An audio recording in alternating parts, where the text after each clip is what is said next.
$9. On the court and off, your home for the NBA is SiriusXM. Follow all the drama as your favorite team vies for it all. SiriusXM NBA Radio, SiriusXM 86. I'm Frank Trachtenberg with your SiriusXM MLB schedule for Tuesday, April the 30th. All times are Eastern, and please remember, all games, times, and channels are subject to change. Check SiriusXM.com for the latest updates. In Major League Baseball, 6:35 p.m., Baltimore Orioles take on the New York Yankees. Orioles on Sirius 208, XM 175, and Internet 842. Yankees on Internet 858. 6:40 p.m., Detroit Tigers take on the St. Louis Cardinals. Tigers on Sirius 209, XM 176, and Internet 849. Cardinals on Internet 865. 6:40 p.m., Miami Marlins take on the Colorado Rockies. Marlins on Sirius 210, XM 177, and Internet 854. Rockies on Internet 848. 7:10 p.m., Toronto Blue Jays take on the Kansas City Royals. Blue Jays on Sirius 211, XM 178, and Internet 868. Royals on Internet 851. 7:10 p.m., Boston Red Sox take on the San Francisco Giants. Red Sox on Sirius 106, XM 179, and Internet 843. Giants on Internet 863. 7:10 p.m., New York Mets take on the Chicago Cubs. Mets on Sirius and XM channels 89, Internet 857. Cubs on Internet 844. 7:40 p.m., Chicago White Sox take on the Minnesota Twins. White Sox on Sirius 137, XM 181, and Internet 845. Twins on Internet 856. 7:40 p.m., Milwaukee Brewers take on the Tampa Bay Rays. Brewers on Sirius 138, XM 180, and Internet 855.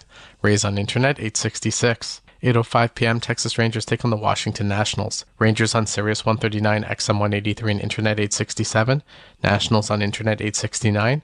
Spanish Feed on Internet 870. 8:10 p.m., Houston Astros take on the Cleveland Guardians. Astros on Sirius 160, XM 182, and Internet 850.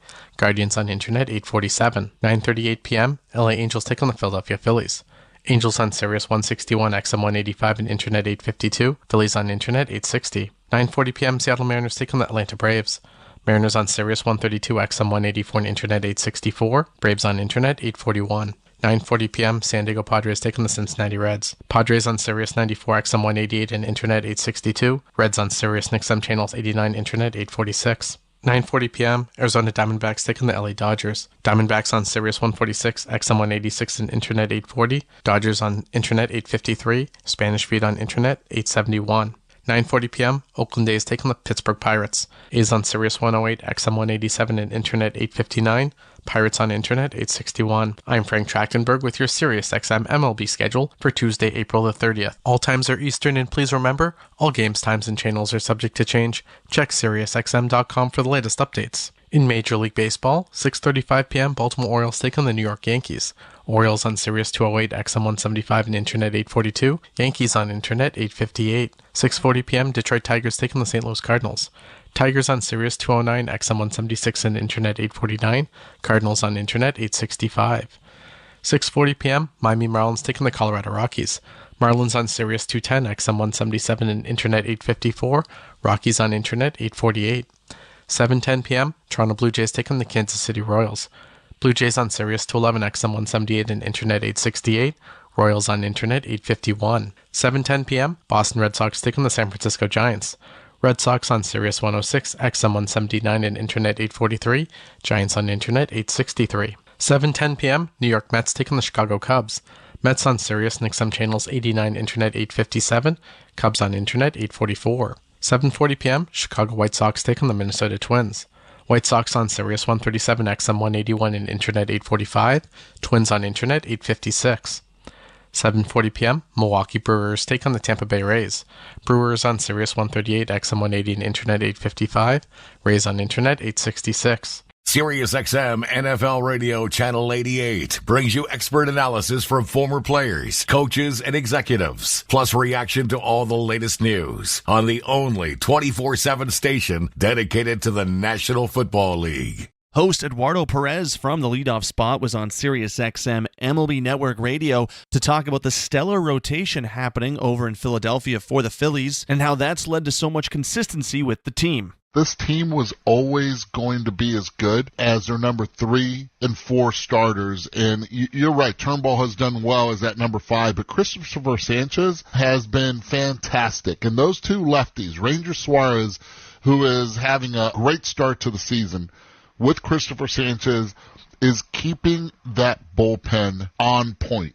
They are consistent. They have been, because the starting pitching has been great. The way that Ranger Suarez was able to throw the ball yesterday continued that. But man, it's been a lot of fun to watch their pitching just dominate from the beginning. The secondary stuff has been great, and in the offense, they were able to get to Hunter Green, who now is 0-2. He permitted 4 runs on 7 hits, struck out 7 in 7 innings for the Reds, but overall it was just a really good start for the Phillies. Bryson Stott had 2 runs driven in as well for the Phillies, which has scored at least 7 runs in 5 straight games. So everything working well for them, and they're just hoping that the Atlanta Braves can cool off a bit to see if they can just hang in there. Now, the Philadelphia Phillies, and to start off the season, they've been on serious point. Follow every second of the action on NHL Network Radio. From behind the bench to every play on the ice. If it's hockey, it's on SiriusXM NHL Network Radio. SiriusXM 91.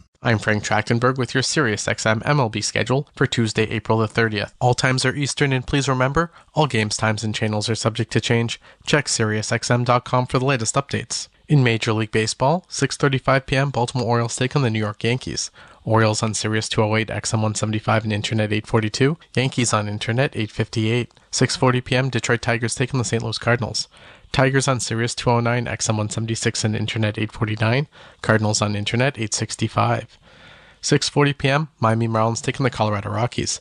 Marlins on Sirius 210, XM 177, and Internet 854. Rockies on Internet 848. 7:10 p.m., Toronto Blue Jays take on the Kansas City Royals. Blue Jays on Sirius 211, XM 178, and Internet 868. Royals on Internet 851. 7:10 p.m., Boston Red Sox take on the San Francisco Giants. Red Sox on Sirius 106, XM 179, and Internet 843. Giants on Internet 863. 7:10 p.m., New York Mets take on the Chicago Cubs. Major League Baseball play-by-play is now on SiriusXM and the SiriusXM app. Why do I love calling this game? Calling this game? Calling this game? Calling this game? Why do I love calling this game? It's because I get a chance to bring some joy into people's lives. Anything can happen on a baseball field. We've got a new game! It's perfectly unscripted theater. Everybody on their feet! Because you never know what you're going to see on a given day. It is bedlam at the bank as Bryce Harper has put the Phillies on top! There's just something about baseball on the radio. Something about the way wood hits leather. A swing and a drive to deep left center! The way leather hits dirt. And he made the play! Oh my! The way a deep fly ball sounds like it's about to change history. High fly ball to center field. It's hit pretty well toward the wall! Until the cleats hit the grass, hit the crushed brick, and then nothing but sky and a silent crowd. That goes high! Until leather hits leather and 40,000 fans lose their collective minds. In a perfect symphony of chaos. He jumped up on top of the wall, balanced himself, and caught it! The way nothing triumphs a perfectly honest call. I don't believe what I just saw! And the way the right voice can make a moment live forever. Touch 'em all, Joe! You'll never hit a bigger home run in your life! Outsiders may think this is just 2 teams. A ball, a bat, and a microphone. But no. For over 100 years, this has been the soundtrack of the American pastime. He struck it out looking! It's over! It's over! The Rangers have won the World Series! The soundtrack of summer.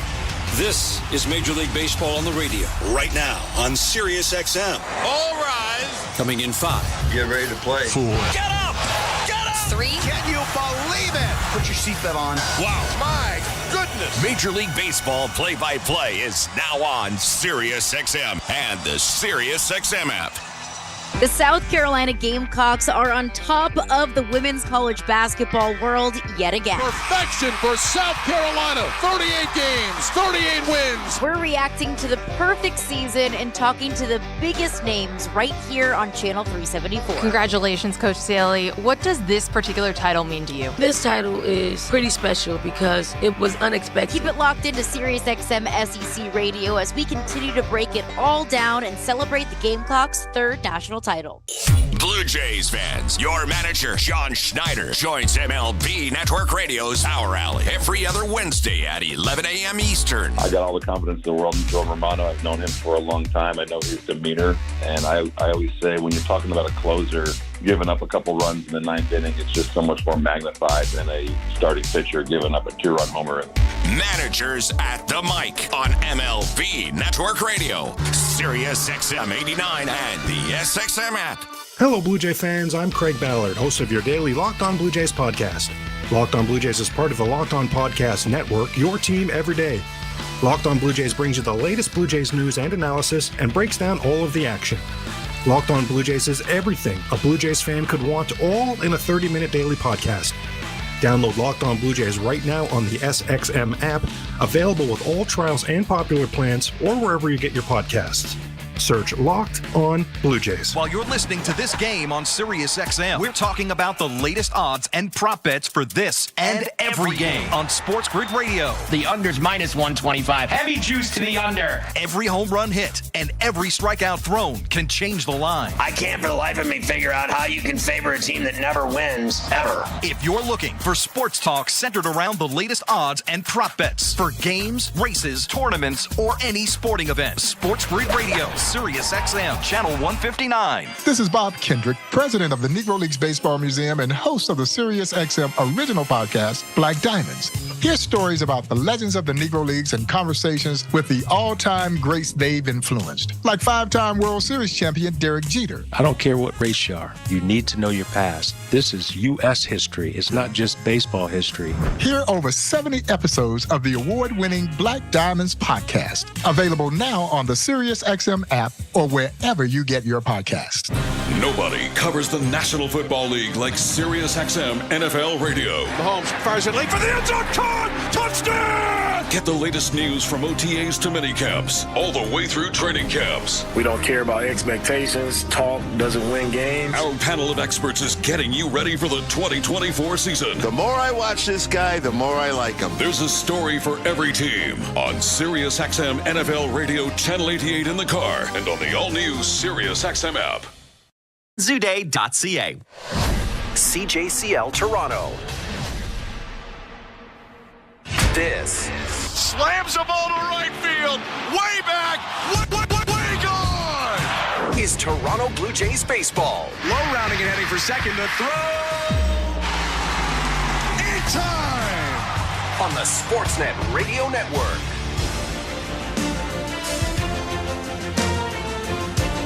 The Blue Jays kept the good times rolling last night, picking up their second straight win with a 6-5 victory over the Royals. And tonight, they turn to their ace in hopes of extending the win streak to 3. Good evening, everybody.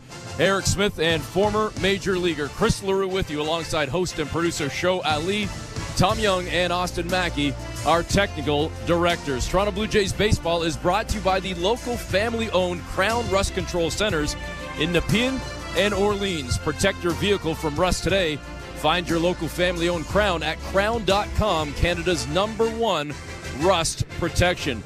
Jose Berrios starts for Toronto tonight, sporting a Major League leading 1.23 ERA, tied for the most wins in the American League with 4, but his counterpart, Cole Reagans, no slouch either, as the Kansas City pitcher has yet to allow a run on the road this season. It's the Royals and the Blue Jays. The first pitch is right around the corner. You're listening to Blue Jays baseball, streaming on the Sportsnet app, sportsnet.ca, and across the Sportsnet radio network.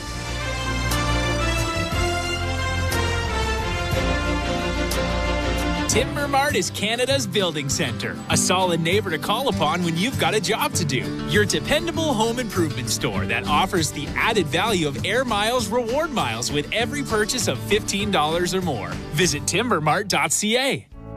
Bring excitement to your landscape with Proven Winners Color Choice shrubs. These flowering shrubs and evergreens have been trialed and tested by experts to make sure they look better and bloom better. So they're just as easy to care for as what's in your landscape now, but a whole lot more colorful and interesting. Look for Proven Winners Color Choice shrubs in the distinctive white container at your local garden center, or learn more at provenwinnerscolorchoice.com. At Crown Rust Control Center, protection runs deep because every Crown Rust Control Center is owned by a local family who cares beyond business. Your Crown Rust Control Center is 100% committed to their product, to you, to their community, which is your community. Protecting you and what matters to you is equally important as protecting your vehicle. Did you know spring's the best time of year to protect your vehicle from rust? For a special spring offer, find your local family-owned Crown Rust Control Center at crown.com. Timber Mart always has plans to help you with your plans. Your home, your cottage, your garage, whatever needs your attention first, check the most visited spot on our website for ready-to-order plans to get the job done with Canada's Building Centre. Visit timbermart.ca. The NASCAR Cup Series is on SiriusXM. Let's go, man!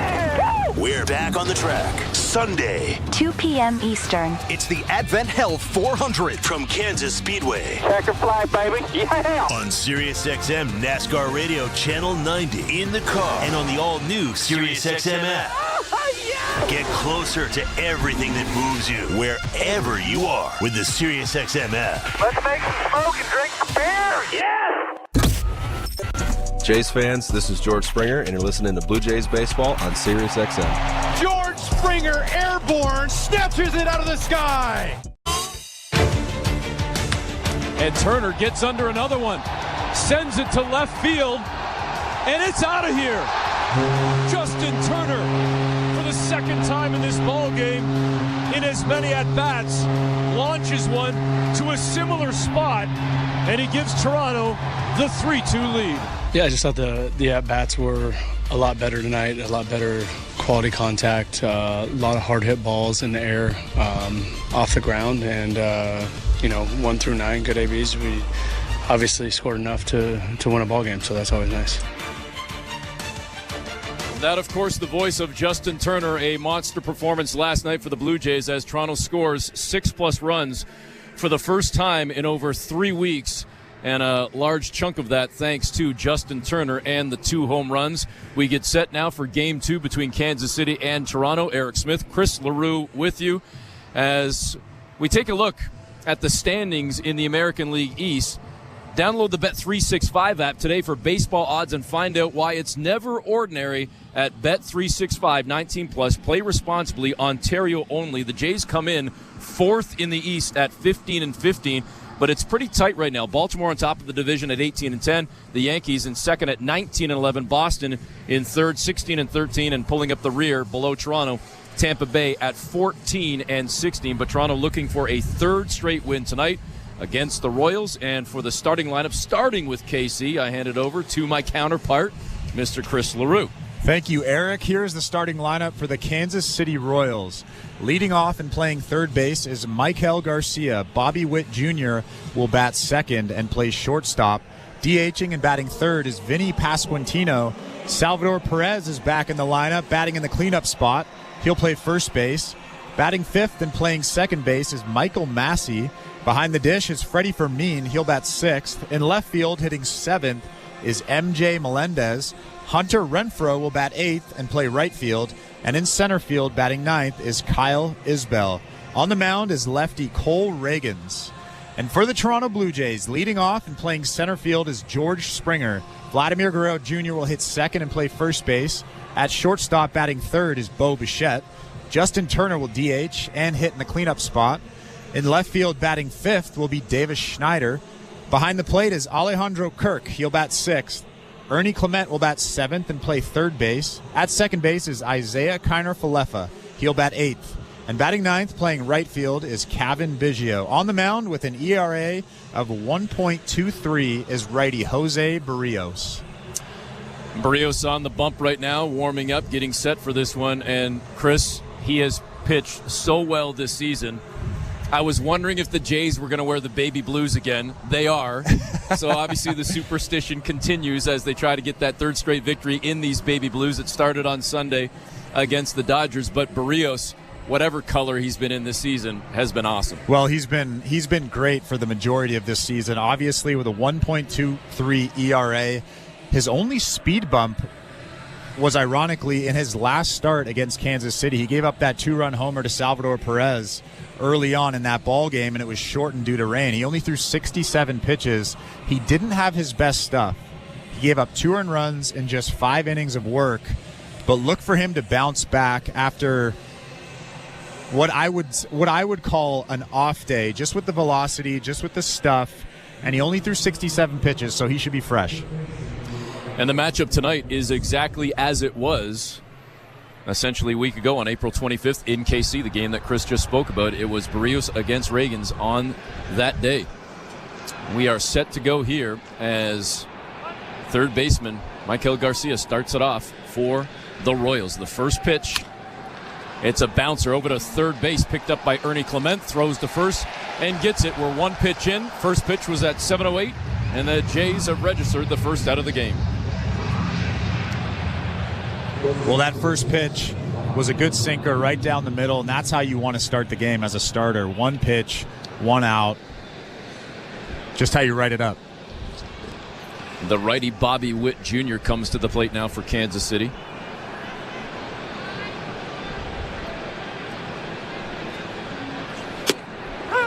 Another strike in there from Berrios on that outside corner. Something I've noticed about Berrios is his jersey is always soaking wet, no matter how early early it is in the ball game. Second pitch, and a line drive kind of blooping into right field, picked up by Kevin Biggio. So Kansas City gets one on the bases right now for Witt, and that's a dangerous thing for KC, considering the fact that he has tied Bobby Witt Jr. for first in the AL with 9 stolen bases. Well, that was actually a good pitch, a sinker that ran in on the hands of Bobby Witt Jr., but Bobby Witt Jr. is so good at pulling those hands through and insiding out balls, just like Derek Jeter used to do. He just dumps that little flare into right field. The first pitch to the lefty, Vinny Pasquantino, is outside for a ball, 1-0. But yeah, just like you mentioned, Bobby Witt Jr. loves to be aggressive on the base paths. I'm assuming he's going to steal here, especially with 1 out.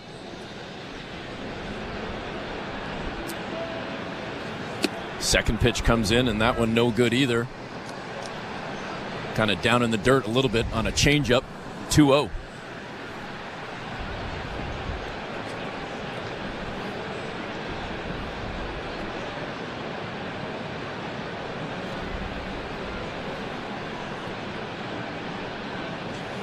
Berrios with that high leg kick. Jays had the shift on. The ball was hit straight up the middle, picked up by Bichette, who steps on the bag and then throws to first, and the Jays turn the double play. How about getting out of trouble in a hurry right there? So Toronto closes the door on KC, and we will head to the bottom of the first. No score. You're listening to Blue Jays Baseball, brought to you by your local family-owned Crown Rust Control Center, streaming at sportsnet.ca and the Sportsnet Radio Network. At Crown Rust Control, protection runs deep because every Crown Rust Control Center is owned by a local family who cares beyond business. Your Crown Rust Control is 100% committed to their product, to you, to their community, which is your community. Protecting you and what matters to you is equally important as protecting your vehicle. Did you know spring's the best time of year to protect your vehicle from rust? For a special spring offer, find your local family-owned Crown Rust Control Center at crown.com. Hi, I'm Buck Martinez, live from the showdown between Pizza and inflation. First to the plate, Pizza's big hitter, fixed rate pizza. An extra large 4-topping pizza for a fixed price of $17.99 until the end of 2024. I dare say, folks, inflation stands no chance against this all-star. Here's the delivery. And inflation strikes out. That's a swing and a drive for fixed rate pizza. Lock in yours today. Order pizza.ca. At Bet365, we don't do ordinary. That's why we introduced in-game betting. Because when the game starts, the action doesn't stop. With in-game betting, you can wager on game props, player props, totals, and the money line. And remember, in-game, you can track your same-day parlay with the option to cash out. Check out in-game betting and find out why. It's never ordinary at Bet365. Must be 19 years or older. Ontario only. Please play responsibly. If you or someone you know has concerns about gambling, visit connexontario.ca. This is Toronto Blue Jays baseball. He makes the catch, and the Blue Jays win the ball game. On Sportsnet 590 The Fan and the Sportsnet Radio Network. Bottom of the first, no score, as the righty George Springer steps to the plate and jumps on the first pitch, but it's going to be a line out, flying out to center field as Kyle Isbell gets underneath that in center. And KC with their first out recorded on, again, a first pitch, just like the Jays did in the top of the first. Well, that was actually a cutter from Cole Reagans. Cole Reagans knows that George Springer jumps on first pitch fastballs in the first inning. He knows that he's an ambusher, and he just sneaks in a cutter there and jams George Springer. Reagans, that left-handed delivery, fires in the first pitch to the second hitter for the Jays, Vladimir Guerrero Jr., the right-hander, riding a 3-game hit streak coming into this one. The 1-0 count. Reagans delivers. And Vladdy bounces one over to third. It's picked up by Garcia. And across the field, he throws it to Perez at first, and quickly 2 outs for the Jays. Well, Cole Reagans has some of the best stuff from the left side in all of Major League Baseball. That fastball is 96 to 99. We saw him just 5 days ago. He threw 5 innings, gave up just 3 hits. Sorry, that was Jose Berrios. 5 innings, 3 hits, just 1 run, and K'd 4. But that big fastball plays. First inning is brought to you by Armstrong Bird Food. Bring nature to your backyard with Armstrong, feeding Blue Jay fans since 1986. Visit ArmstrongBirdFood.com. Bo Bichette at the plate. Took the first pitch for a strike, now fouls off the second one into the stands above the Royals dugout, and a very quick 0-2 count with Reagans ahead on Bichette, who was off yesterday. Just a day of rest, a very rare day of rest for Bichette, and he's back in there ready to go. But again, down 0-2. The pitch from Reagans. Fouled off by Bichette down into the ground right behind the plate. Home plate umpire Vic Carapazza picks it up, checks it out, and Reagans has a new ball out there. Again, the count sits at 0-2.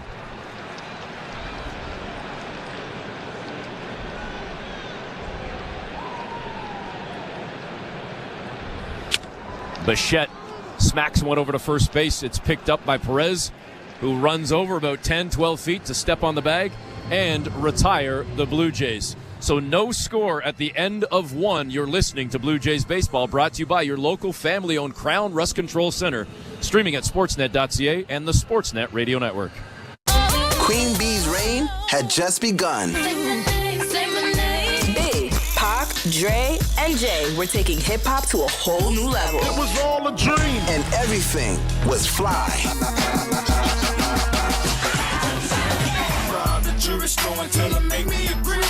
Sirius XM Fly. A channel featuring hip-hop and R&B from the 90s and 2000s. Throw it back now on Channel 50 and the Sirius XM app.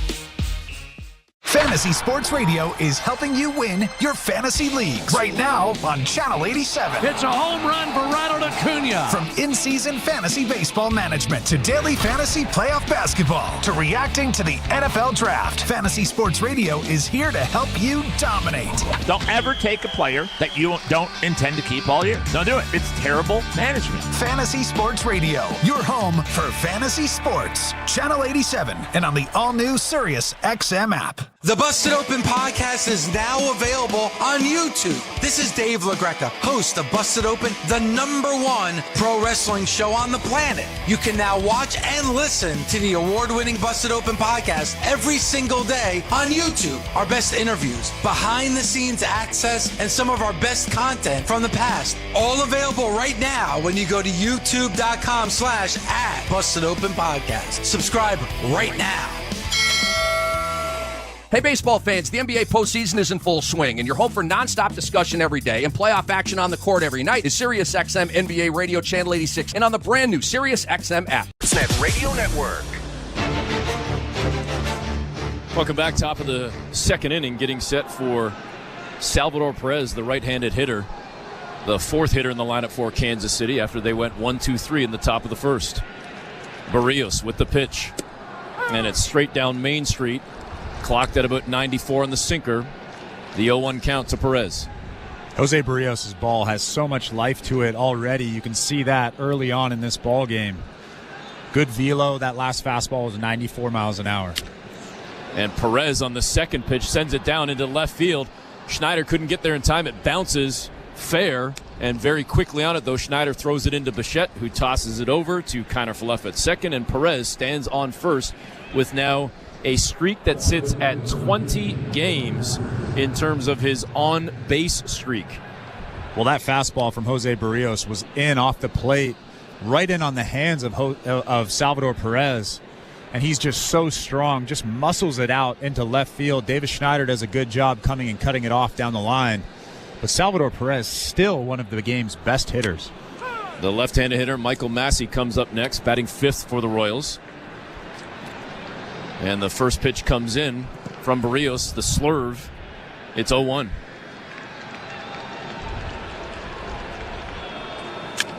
Massey jumps on the second pitch, sends it to right field, and it's gone.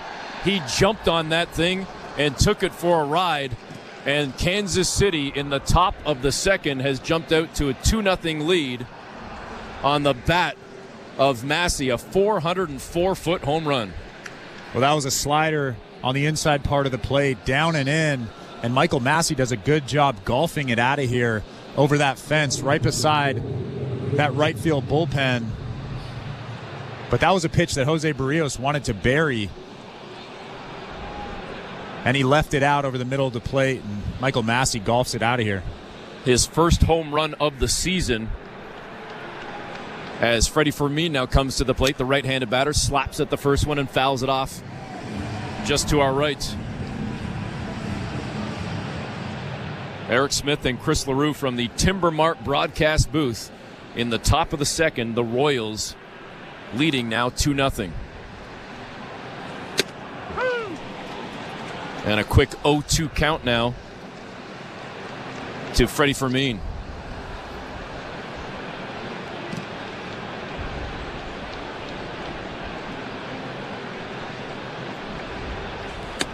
Berrios reached back on that one. Check swing from Fermin. They take a look at first. And umpire DJ Rayburn says, nope, he didn't go. Well, over the last few games, Jose Berrios hasn't really had command of his slider, and it hasn't really had the break and the depth that it normally does. But he's really had an effective two-seamer. That sinker has been so good, tons of movement, and already tonight it's been 93 to 95 with good sink. He might want to lean on that early on in this ball game, because I've seen a couple of sliders from him already that really have had that backup spin to it. He just missed on the slurve. The 2-2 pitch comes in. That one no good either. Another slurve, and we're now 3-2. So battling back from 0-2, Freddie Fermin standing in there, trying to make something happen for KC with none out, bases empty, and already 2 runs in this inning. Well, because he hasn't had that good slurve, that good slider over the last couple of games, he's trying to overdo it. He's trying to do too much, and he's pulling off. Berrios delivers the chopper over to third. It's picked up, and a cross-field throw from Ernie Clement to Guerrero Jr., and the Jays throw out for me and 1 out. At Bet365, you can watch thousands of live games, build your own bet, and can even make a bet while the game's still being played. 19 plus, play responsibly, Ontario only. Again, second inning brought to you by Bet365. This brings to the plate MJ Melendez, the left-handed hitting left fielder. And he fouls one straight back into the net, 0-1. And I have yet to see a comfortable swing from this Kansas City Royals team on a Jose Berrios fastball. Every comfortable swing they've had tonight has been on a slider. I would love to see him mix in a changeup here too. That's a pitch that he's really relied on. Second pitch, the four-seam fastball, no good. 1-1. Melendez in quite a slump. I'll give you those numbers in a second as Berrios delivers, and that one well low, almost down into the dirt. Melendez in his last 14 games, just 3 for 46. So certainly an important one here for Berrios to get this out. Yeah, when a guy like that comes up to the plate, you just throw that sinker down in the zone and you let him get himself out. Berrios missing outside on that one. It's now 2-1. And now he's nibbling just a bit. He got ahead with the fastball, and now he's thrown 2 changeups in a row, well outside of the zone. Just throw that sinker down in the zone. MJ Melendez will ground out to second base. I think I'm working with Kreskin right now. As Melendez grounds out to second base, Connor Falefa picks it up, throws over to Guerrero, and Chris LaRue is going to buy my lottery tickets tonight. Well, I've seen enough left-handed hitters that are slumping to know that they don't like hard sinkers down and away. And Jose Berrios throws a perfect sinker down and away there to MJ Melendez, who has been awful the last 2 or 3 weeks. He's swinging at pitches that he shouldn't be swinging at. So when you get a guy like that up at the plate, just throw that good sinker, make a good pitch, make a good fastball. Don't nibble. They'll get themselves out. That brings to the plate Hunter Renfroe, the righty, the right fielder. Sees that sinker go in for a strike. It's 0-1. Nice battle back here from Berrios after giving up the 2-run homer to Massey. KC leading 2-0. Top of the second. And Renfroe gets under that one. He sends it deep to center field. Back on the track is George Springer to make the catch. Springer in center today. Varsho with the night off. And the Jays will be coming up in the bottom of the second, trailing 2-0. You're listening to Blue Jays Baseball, brought to you by your local family-owned Crown Rust Control Center. Streaming at sportsnet.ca and the Sportsnet Radio Network. Which Looney Dogger are you? The fork and knifer, splatterer, condiment queen, or Big Dipper? This season at Rogers Center, every Tuesday home game is Looney Dogs Night, presented by Schneider's. You will have the opportunity to purchase $1 hot dogs from various concession stands around the stadium. Then show the world your Looney Dog style. Because whether you're the mustard maven or ketchup king, no Blue Jays game is complete without hot dogs. So don't miss out on this deal. Looney Dogs Night, presented by Schneider's, every Tuesday home game. At Crown Rust Control Center, protection runs deep because every Crown Rust Control Center is owned by a local family who cares beyond business. Your Crown Rust Control Center is 100% committed to their product, to you, to their community, which is your community. Protecting you and what matters to you is equally important as protecting your vehicle. Did you know spring's the best time of year to protect your vehicle from rust? For a special spring offer, find your local family-owned Crown Rust Control Center at crown.com.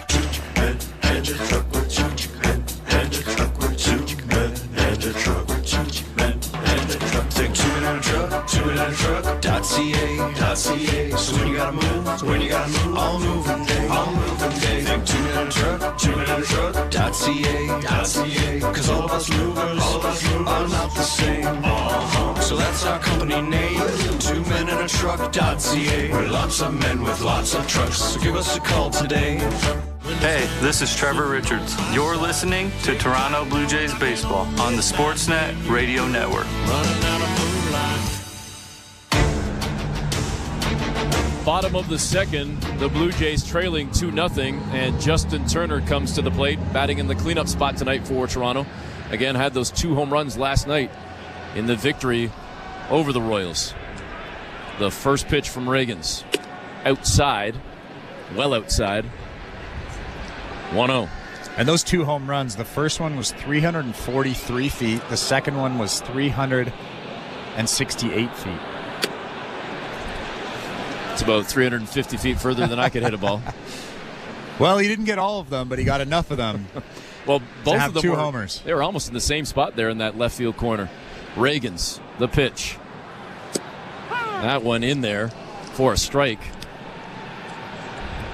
Turner was taking, it seemed, that whole time. The count sits at 2-1 now.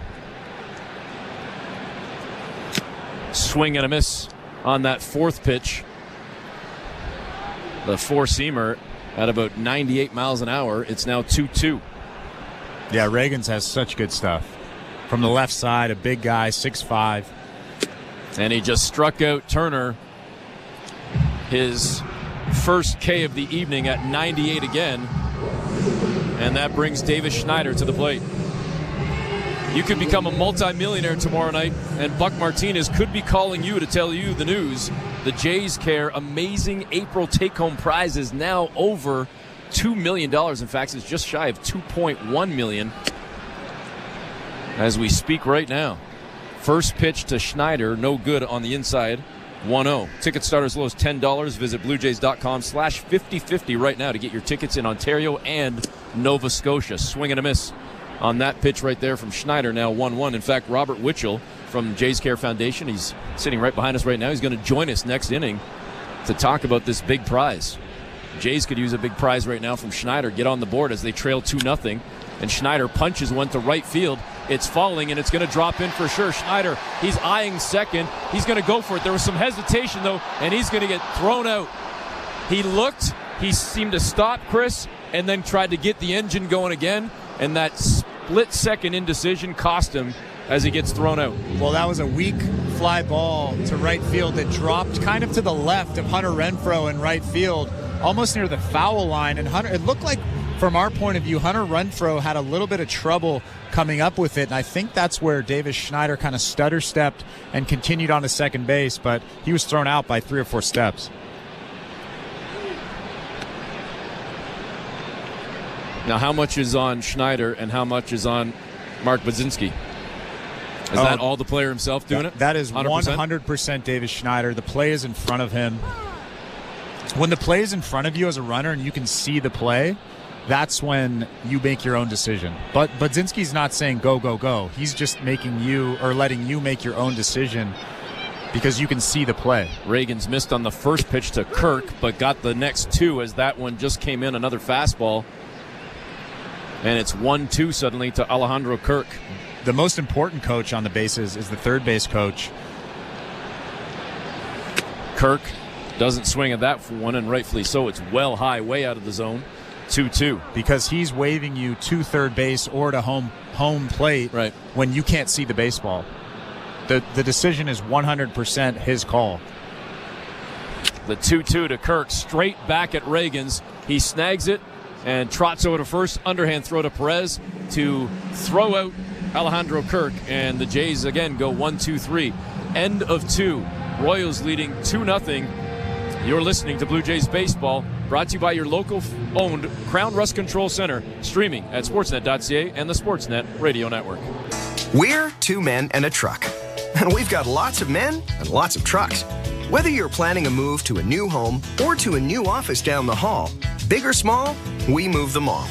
We even sell packing and moving supplies. But no matter what you need, we'll do it with a smile. With a 96% referral rating and the professionalism you can trust, the choice is simple. So when you're planning your next move, call 2 men and a truck. 2 men and a truck, the movers who care. Hi, I'm Buck Martinez, live from the showdown between pizza and inflation. First to the plate, with over 2 million sold, it's Fixed Rate Pizza, a hot and fresh extra-large 4-topping pizza for a fixed price of $17.99 until the end of 2024. Here's the delivery. And inflation strikes out. That's a swing and a drive for Fixed Rate Pizza. Lock in yours today.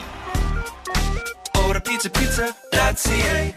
At Bet365, we don't do ordinary. That's why we introduced in-game betting. Because when the game starts, the action doesn't stop. With in-game betting, you can wager on game props, player props, totals, and the money line. And remember, in-game, you can track your same-day parlay with the option to cash out. Check out in-game betting and find out why. It's never ordinary at Bet365. Must be 19 years or older. Ontario only. Please play responsibly. If you or someone you know has concerns about gambling, visit connexontario.ca. This is Toronto Blue Jays baseball. First pitch swinging, Danny Jansen rocks the ball to left. It's gone! On Sportsnet 590 The Fan and the Sportsnet Radio Network. Third inning is brought to you by the local family-owned Crown Rust Control Centers in Nepean and Orleans. Protect your vehicle from rust today. Find your local family-owned Crown at crown.com. Canada's #1 rust protection. Top of the third as Kyle Isbell comes to the plate. The left-handed hitting center fielder. The first pitch from Berrios is in there for a strike. We are pleased to be joined by the executive director of Jay's Care, Robert Witchell. Robert, nice to see you again. Thanks for stopping by. Thank you for having me. It's great to be here. The best dressed man in this booth. Well, and he's got the pipes as well. Thank you for having me. Like, man, you're going to take one of our jobs here. Second pitch comes in. It's a strike as well on the fastball from Berrios. And 0-2, Isbell down in the counts. And Isbell asked for time, and it's granted. The pot for the 50-50 draw is just shy of $2.1 million now, and there's still time to get tickets. There sure is. We are selling until midnight tomorrow. Berrios with the pitch and the punch out as Isbell stares at that one down Main Street. 94 on the sinker, and Berrios registers the K. Yeah, that is retirement level money right there. So I was saying to Chris yesterday that I'm good for the point. You know, like I would take the $2 million, but I'll take 0.1, 0.2. So I figure, Robert, if Chris goes in for $20, I'm in for $1, and then that's how the trade-off goes. But it's obviously well worth our money to spend even more and to give to the foundation that does so many good things as well. Miguel Garcia comes to the plate, back to the top of the order, and the first pitch is no good from Berrios. The 1-0 count to Garcia. Second one in for a strike, though, 1-1. I know this is probably putting you on the spot, but what do you expect it to get to before midnight tomorrow night? Ooh, I think we'd be happy with $3 million, but I wouldn't be surprised if it went north of there. And Garcia fouls one off and went off his foot as well. He's down on the ground, holding on to his left foot, staring over at the dugout for a second. That is certainly retirement money, north of $3 million. If you haven't got your ticket, you have to get your ticket north of $3 million, and that's tax-free, right? Oh, that's tax-free. That's an impressive stack of tickets you have beside you. I've been in the U.S. too long where they tax half your winnings. Hey, you should have seen Chris before the game. He was at BlueJays.com/5050. He just kept pounding that enter button, putting in his credit card information. The 1-2 pitch to Garcia. Inside as Berrios just misses. The flip side, obviously, Robert, whoever takes home a lot of money, that's great for the winner. But for Jay's Care, that's a huge number on the other side that goes to a lot of different causes across the country. The grounder to Clement at third. Another cross-field throw to Guerrero, and the Jays have the Royals sitting now at 2 out. Yeah, we have programming operating all across the country, and so last year was a very successful year for us. We had over 59,000 kids participating in regular physical activity across the country. We do that through our affiliate schools programs. So we've got 1,000 schools plus running our programs. Bobby Witt Jr. now at the plate. The pitch from Berrios, fouled off by Witt. We have community partners. Chris, I know you're familiar with the Challenger Baseball program for kids living with disabilities. That program is run by a hugely dedicated group of volunteers across the country, giving kids with physical and cognitive disabilities the opportunity to play the game. The 0-1 pitch from Berrios to Witt Jr. Missing outside, 1-1. And so to complement that, we actually, on an annual basis, offer grants to organizations across the country to support infrastructure, to create safe places for kids to play. That one missing as well. The third pitch to Witt, well outside on the slurve. It's now 2-1. And tell me about this Field of Dreams funding that just happened. So I was on Blue Jays Central. We get so much support from Sportsnet and Rogers. We're extremely fortunate to have you guys as partners. But on Blue Jays Central, there were a lot of watch parties across the country, and kids were watching to see if their fields would get funding. Witt sends one to right center on a track and making the grab. It's the center fielder, George Springer. He was dialed in on that one from the get-go. And we'll continue our conversation with Robert Witchell from Jays Care when we head to the bottom of the third with Toronto trailing 2-0. You're listening to Blue Jays Baseball, brought to you by your local family-owned Crown Rust Control Center, streaming at sportsnet.ca and the Sportsnet Radio Network. The The NBA playoffs are in full swing. And the superstars are now battling mano a mano. And you can hear every second of the postseason on NBA radio. Mitchell out front, long three. Bang! We're bringing you nonstop playoff talk every day. This is what playoff basketball is, man. This ain't about pretty stuff. And all of the heart-pounding action every night. To the basket, alley-oop to LeBron! Slam dunk! Your home for the postseason is NBA Radio Channel 86 in the car and on the all-new SiriusXM app. The NASCAR Cup Series is on SiriusXM. Let's go! We're back on the track Sunday, 2 p.m. Eastern. It's the Advent Health 400 from Kansas Speedway. Checker flag, baby. Yeah! On SiriusXM NASCAR Radio Channel 90 in the car and on the all-new SiriusXM app. Get closer to everything that moves you wherever you are with the SiriusXM app. Let's make some smoke and drink some beer. Yes!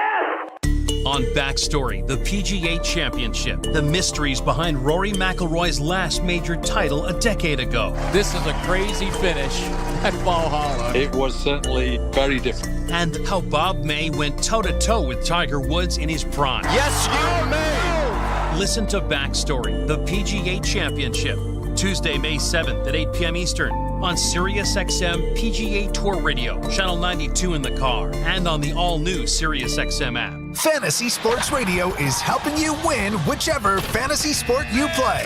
Right now on Channel 87 and on the all-new SiriusXM app. Radio Network. Bottom of the third inning as Ernie Clement steps in and jumps on the first pitch. Sends it down the left field line and into the stands. Welcome to the Timbermart broadcast booth. Collect air miles on your next home improvement buys at Timbermart. And hey, make it a double play by scoring even more air miles when you purchase with your Timbermart credit card. For details, visit Timbermart, Canada's building center. Robert was just saying that in years past, every time he comes in this booth, it's instant offense. So we'll see if it continues in 2024. Clement slaps one over the third, picked up by Garcia. And he throws it over to Perez at first, and Clement is retired. That streak might be ending soon, Robert. Be patient, Chris. Isaiah Kiner-Falefa coming to the plate, the number 8 hitter in the Blue Jay lineup. And before the break, Robert, you were trying to tell us a little bit more about the Field of Dreams program as well, and so many kids that were waiting patiently and excitedly trying to find out if their club, their town, was the winner. Yeah, we announced 14 recipients this year. Very exciting news. All sorts of benefits will pour out of this. Reagans with the second pitch fouled off by Kiner-Falefa down the right field line. The count sits at 1-1. We had watch parties in Nova Scotia, New Brunswick, Ontario, as far west as Kelowna. Inside to Kiner-Falefa. So these communities get together.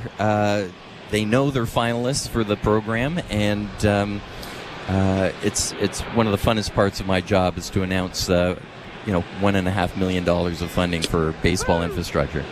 And Reagan's just delivered one a little bit high, but it caught the edge, no doubt. 97, the fastball, and IKF sits at a 2-2 count. Reagan's working quickly, delivers, and Kiner-Falefa chased that one inside, and he's down with the strikeout. So what does your night look like tonight? I know this is a big night for you. This is a big month for you. You come here, you're on Blue Jays Central, now you're on the Fan 590 broadcast. What's next tonight? Well, as you know, we have a double luxury suite that we invite people who participate in our programs all across Canada come and watch a game.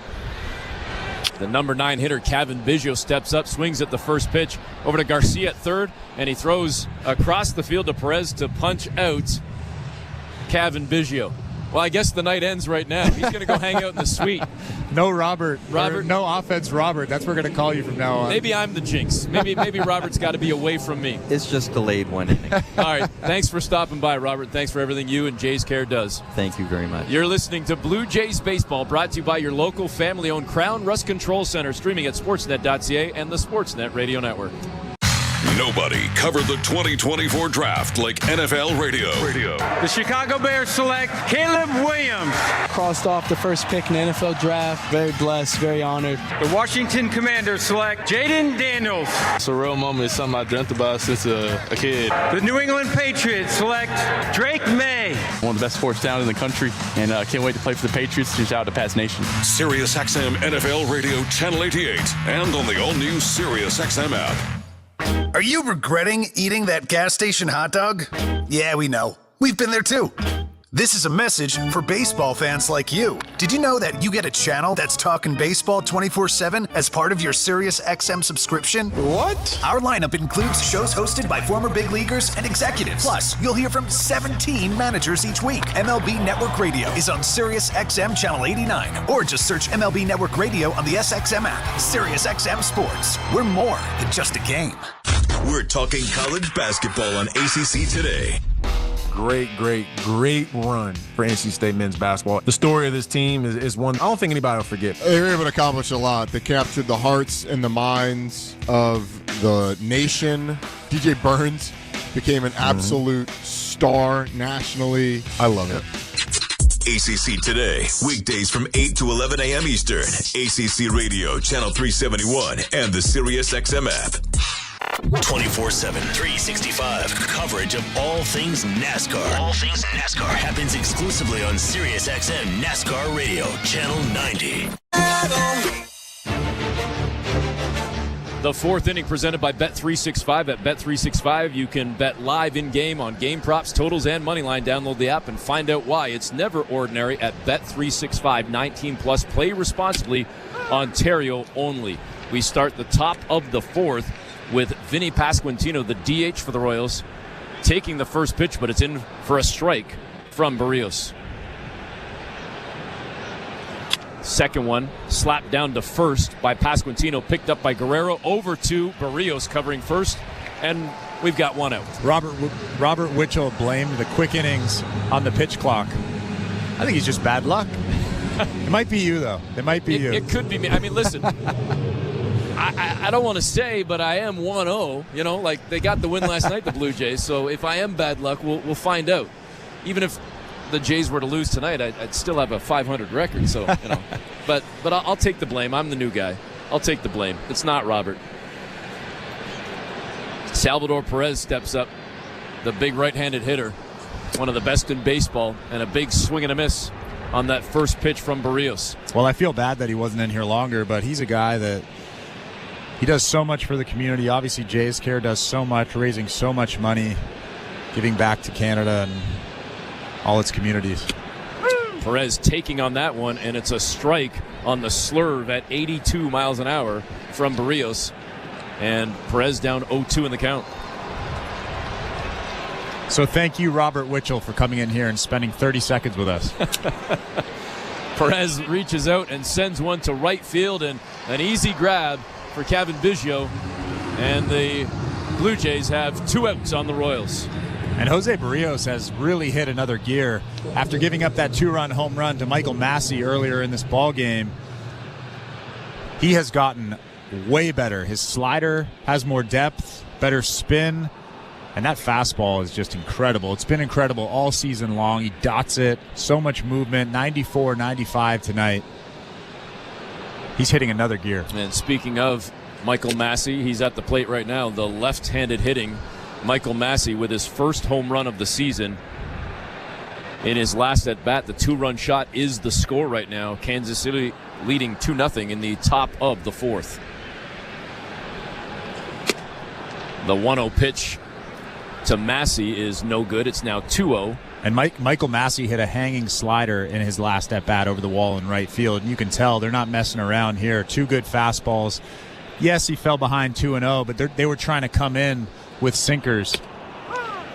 Berrios gets one back there. Massey checked his swing. Didn't want to swing at that one, I suppose. Not sure why. Maybe just couldn't catch up to that sinker. It's a 2-1 count for Berrios. Yeah, Jose not messing around. Berrios checks the sign and the pitch. Massey, swing and a miss.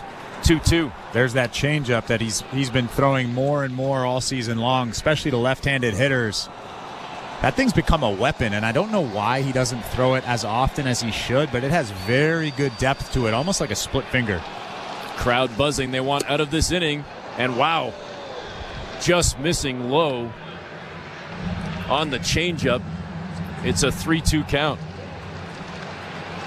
Alejandro Kirk doing a good job framing that pitch, bringing it up just a couple of inches, making it look better than it was.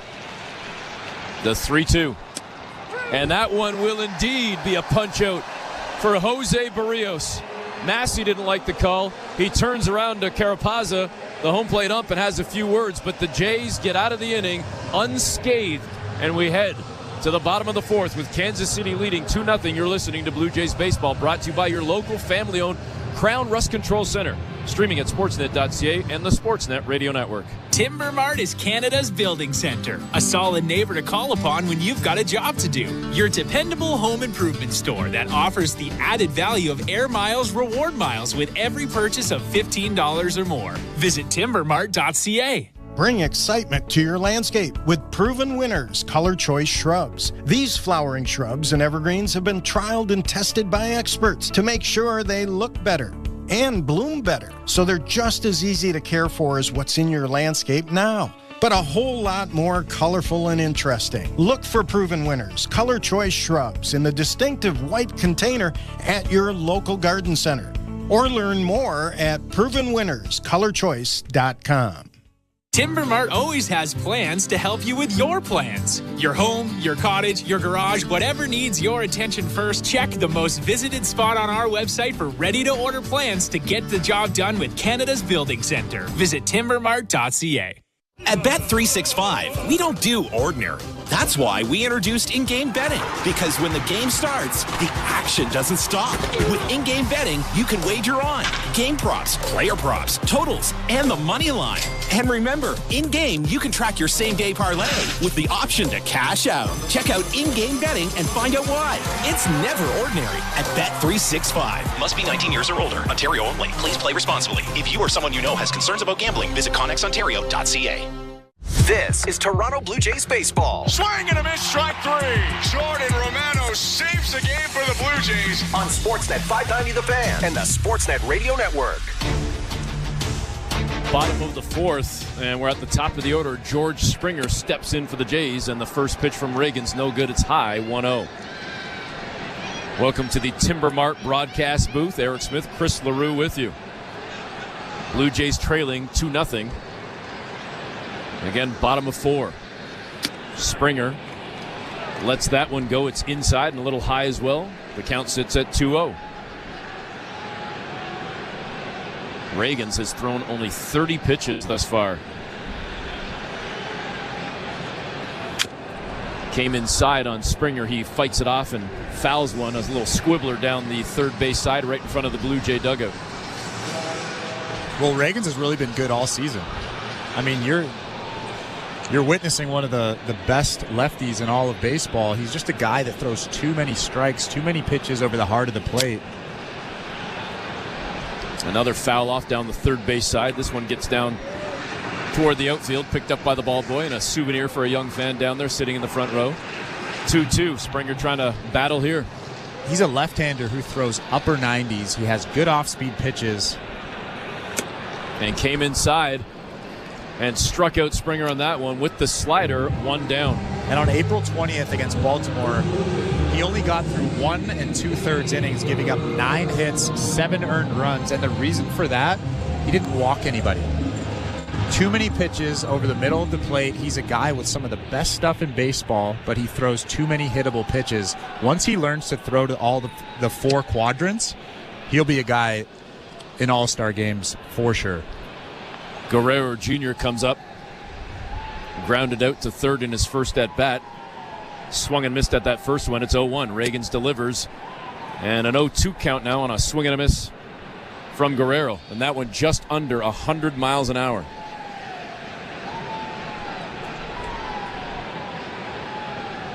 The 0-2.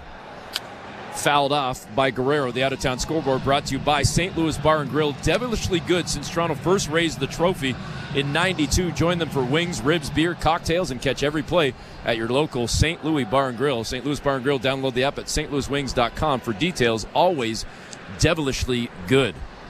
Reagans with the pitch. That one fouled off again by Guerrero. And with due respect to baseball fans, at least in Southern Ontario, and I know we're across the country, folks, so don't send me the hate mail. You might not be a Maple Leaf fan, but folks want to know the Leaf score. Are you a Leaf fan? We know you're a Raptors fan, but are you a Leaf fan? I mean, the easy answer is let's say yes. Fouled off by Guerrero, still 0-2. Leafs and Bruins. They're playing tonight. Leafs and Bruins are? If you were living under a rock, they're playing tonight. Yes. Listen, I want to see the Leafs win because it's good for everybody. It's good for broadcasters, and it's good for fans, and it's good for restaurants, and it's good for hotels. Well, I was born in Montreal, so I can't say the same. Swing and a miss from Guerrero.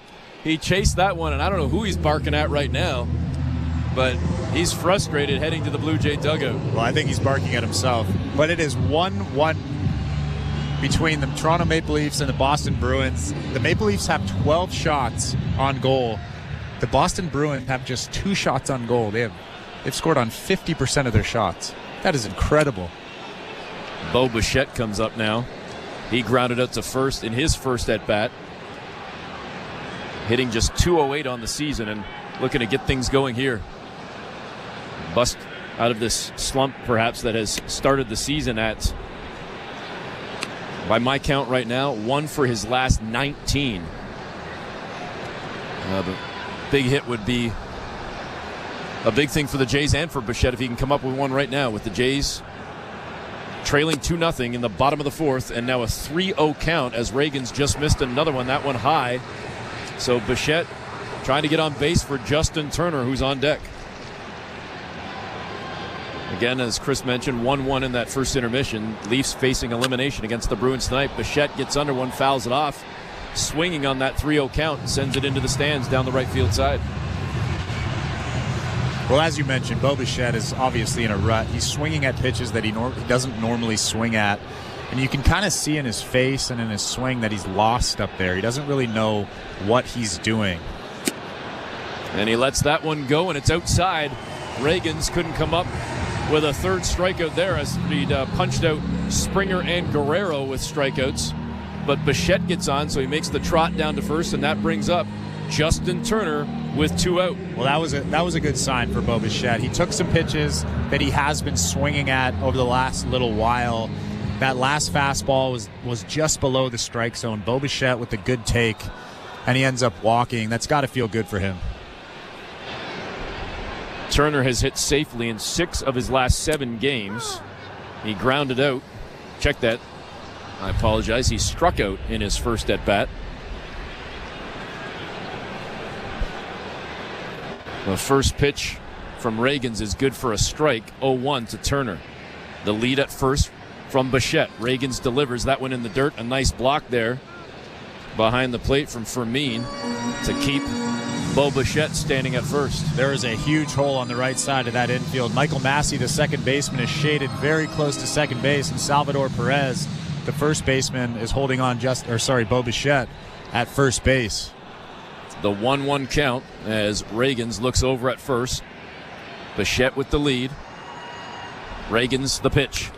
Turner looked like he was ahead of that one. Got a bit of his bat. That was a really good changeup. When you have almost 12 miles an hour difference between your fastball and your changeup, and you have that good fastball arm speed, it's almost impossible to hit. And a good hitter like Justin Turner just came out of his shoes trying to swing at that pitch. The 1-2. Turner sends one to center field. Back is Isbell, but he gets underneath it just before the track to make the catch. So Turner gave it a bit of a ride, but not enough, as the Blue Jays are retired. We head to the 5th inning with Toronto trailing 2-0. You're listening to Blue Jays Baseball, brought to you by your local family-owned Crown Rust Control Center, streaming at sportsnet.ca and the Sportsnet Radio Network. Ann and Nancy Wilson together again trek across America on Heart's Royal Flush Tour. That's what we did as musical kids, to join the culture flash mob that the Beatles had started. The Wilson sisters will take a detour to host Deep Tracks with stories, their music, and spin other artists they love. Heart Guest DJ Weekend, starting Friday in the Deep Tracks Channel 308 on most radios, all weekend on Channel 79, and always on the SiriusXM app. Fantasy Sports Radio is helping you win your fantasy leagues. Right now on Channel 87. It's a home run for Ronald Acuna. From in-season fantasy baseball management to daily fantasy playoff basketball to reacting to the NFL draft, Fantasy Sports Radio is here to help you dominate. Don't ever take a player that you don't intend to keep all year. Don't do it. It's terrible management. Fantasy Sports Radio, your home for fantasy sports. Channel 87 and on the all-new SiriusXM app. You love listening to baseball. You love talking about baseball, and so do we. That's why SiriusXM has the only channel on the radio dedicated to baseball 24/7. It's MLB Network Radio, SiriusXM Channel 89. News, opinions, passionate baseball talk from former players and GMs, plus interviews with players, managers, and executives, original specials, and much, much, much more. All baseball, every day, on your radio. If you can hear me right now, you've got MLB Network Radio, SiriusXM Channel 89, and on the SiriusXM app. The Blue Jays are in flight, leading 3-0. Blue Jays fans, this is Ross Atkins, and you're listening to Blue Jays Baseball on Sirius XM. That Radio Network.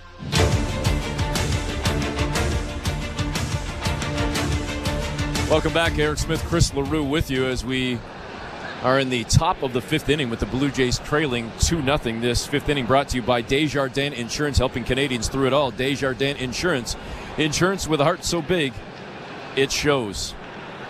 Jose Berrios with 46 pitches in the ballgame, but unfortunately 2 runs given up thanks to a home run from Michael Massey. The 2-run shot is the score right now. Royals leading 2-0, and the first pitch inside 1-0 to Freddie Fermin. Eric, if you were attending a Toronto Blue Jays game as a fan, how many loony dogs do you think you could eat in one sitting? Could I eat or should I eat? That's the difference. Well, should is not my question. It's could.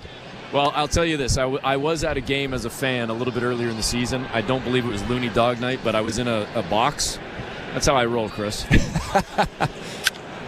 Fermin sends one to left center, and it's in there for a base hit. Schneider picks it up and throws it into Bichette, who tosses it over to IKF. And the Royals have the leadoff man aboard. I only had 2 that night, 2 hot dogs. Were they? Were they the big sausage size ones, or were they? Because the loony ones aren't big. No, they're just the regular little ones. It's really the bun that gets you. You could probably fire back a bunch of the sausages on the own, but it's the bun that really fills you up. So I do see the Looney Dog count tonight on Tuesdays at that Rogers Center, Looney Dog Night. The count is now over 37,000, and we're only in the 5th inning. 37,164 to be exact. Well, in the time that I stopped talking and you started talking, it just went up by about 150.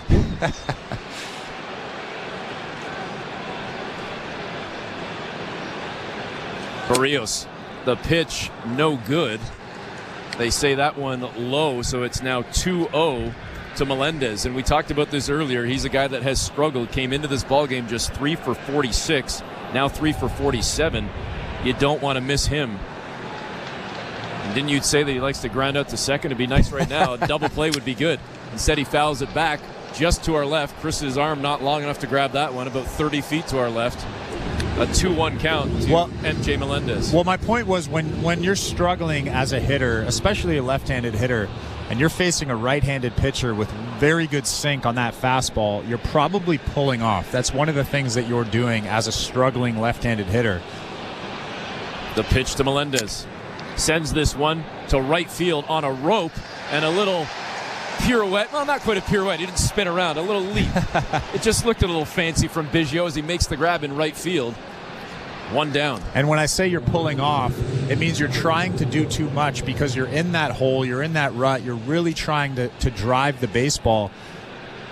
So how do I counteract that? I throw that good sinker down and away, and you're pulling off. That front shoulder is really pulling, and you're probably just going to hit that ball weakly to second base. And that's exactly what Melendez did, not in that at-bat, but in that previous at-bat. A good sinker from Jose Berrios and just a weak ground ball. Hunter Renfroe comes to the plate. Berrios with the pitch. Caught the outside edge. The strike to Renfroe. Flew out to center in his first at-bat.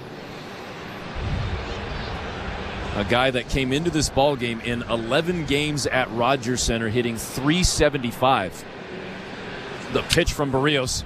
It's a ground ball to short to Bichette. Throws it to second. Over to first. Double play, and the Blue Jays get out of it. Second double play of the ball game. Toronto goes to the bottom of the fifth, trailing 2-0. You're listening to Blue Jays Baseball, brought to you by your local family-owned Crown Rust Control Center, streaming at sportsnet.ca and the Sportsnet Radio Network. An American tradition for 150 years. They're off in the Kentucky Derby. And you can hear the Run for the Roses live on Sirius XM. And it is going to be Leach to win the Kentucky Derby. Join us Saturday, May 4th at 10 a.m. Eastern for Down the Stretch with Dave Johnson. Then at 2, Steve Bick is live at Churchill Downs for the pre-race show. And at 5 Eastern, hear the 150th Kentucky Derby on NBC Sports Audio, Channel 85 in the car and on the all-new Sirius XM app. Golf in 2024 has been dominated by one man. Scotty Scheffler is the Masters champion. The season's second major championship has the world's best players trying to win the Wanamaker Trophy. Brooks Koepka is the winner of the 105th PGA Championship. And you can hear all the action on Sirius XM. PGA Championship Radio returns Monday, May 13th with play-by-play from Valhalla Golf Club, starting Thursday, May 16th on Channel 92 in the car and on the Sirius XM app. There is no competition in soccer quite like the UEFA Champions League. And it's on Sirius XM FC. Kylian Mbappe delivering when it matters most. The stakes are higher now in the knockout stage, where one goal can transform a club's trajectory. Jude Bellingham's driving scores! And one performance can turn a star into an immortal. Harry Kane finishes off the game. It's the Champions League knockout stage, and all the top matches are on Sirius XM FC 157 and the all-new Sirius XM app. Fantasy Sports Radio is helping you win whichever fantasy sport you play. Right now on Channel 87 and on the all-new Sirius XM app. Radio Network. Bottom of the fifth, Blue Jays trailing 2-0. Time to look at the injury report brought to you by Bermanis. Injury report brought to you by Bermanis Prera Personal Injury Lawyers. If life has thrown you a curveball and you're striking out with your insurance company, get ahead of the count and call Bermanis Prera Personal Injury Lawyers. You focus on getting you better at Bergmanis Prera. Take care of the rest at bplawyers.ca. We'll give you the biggest update in a moment because it also involves some great news with Alek Manoah. First pitch, no good to Davis Schneider. The 1-0 count.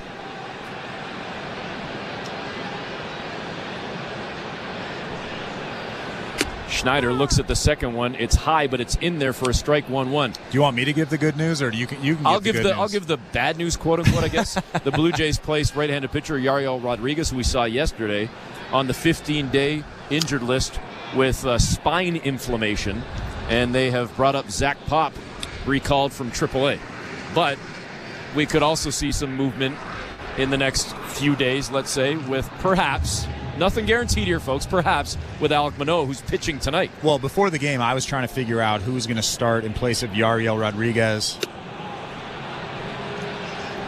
That one, no good to Schneider. The count sits at 2-2. There are a ton of off days coming up. I believe 3 or 4 in the next week and a half.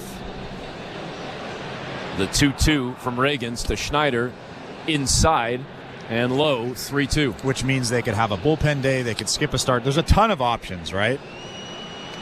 Alek Manoah hasn't been doing well. He's been struggling his way through this rehab assignment. But tonight, in Indianapolis for the Buffalo Bisons, and Schneider just went down swinging, 1 out.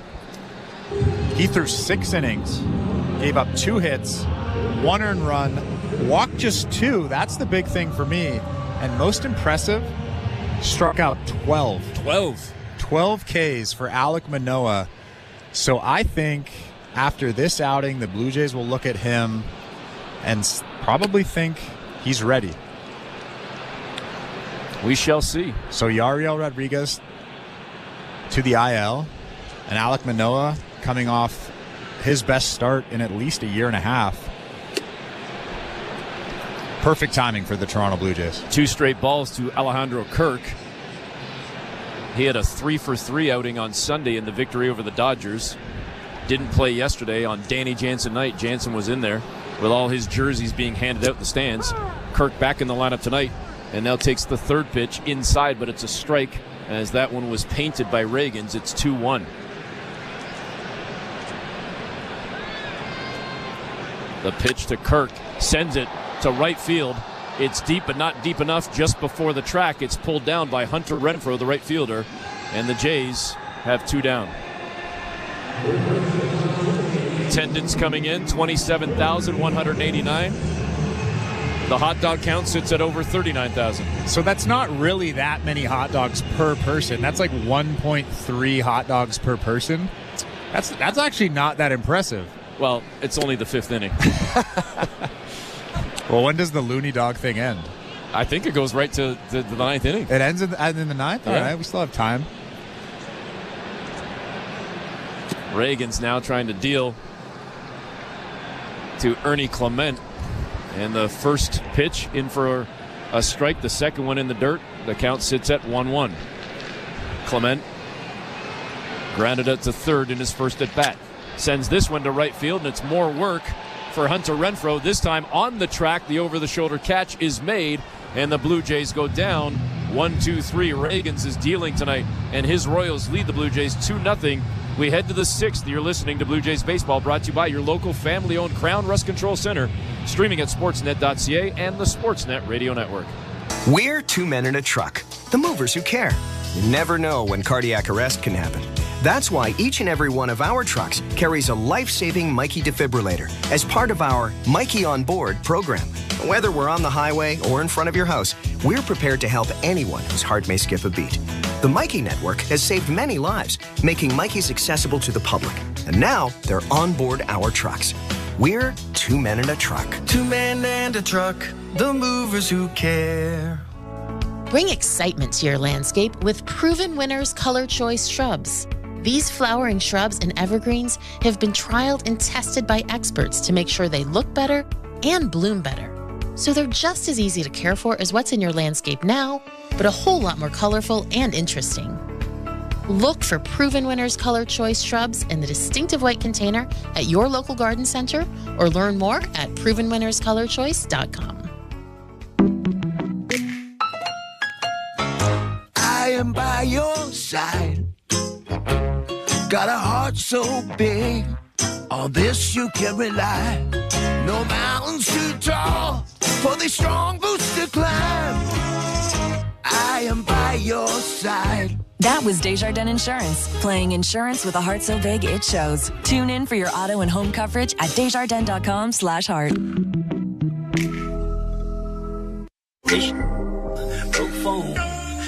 Hey, this is Bo Bichette. You're listening to Toronto Blue Jays Baseball on the Sportsnet Radio Network. 6th inning brought to you by Desjardins Insurance, helping Canadians through it all. Desjardins Insurance, insurance with a heart so big it shows. Blue Jays trailing 2-0 to the Royals. Jays with only 1 hit in the ball game. It was Davis Schneider, who was then thrown out trying to stretch a single into a double. So they essentially have had no base runners tonight. And the first pitch from Berrios is in for a strike to Kyle Isbell, the center fielder, the left-handed hitting center fielder. Stands in looking at pitch number 2, and that one inside. The count stands at 1-1.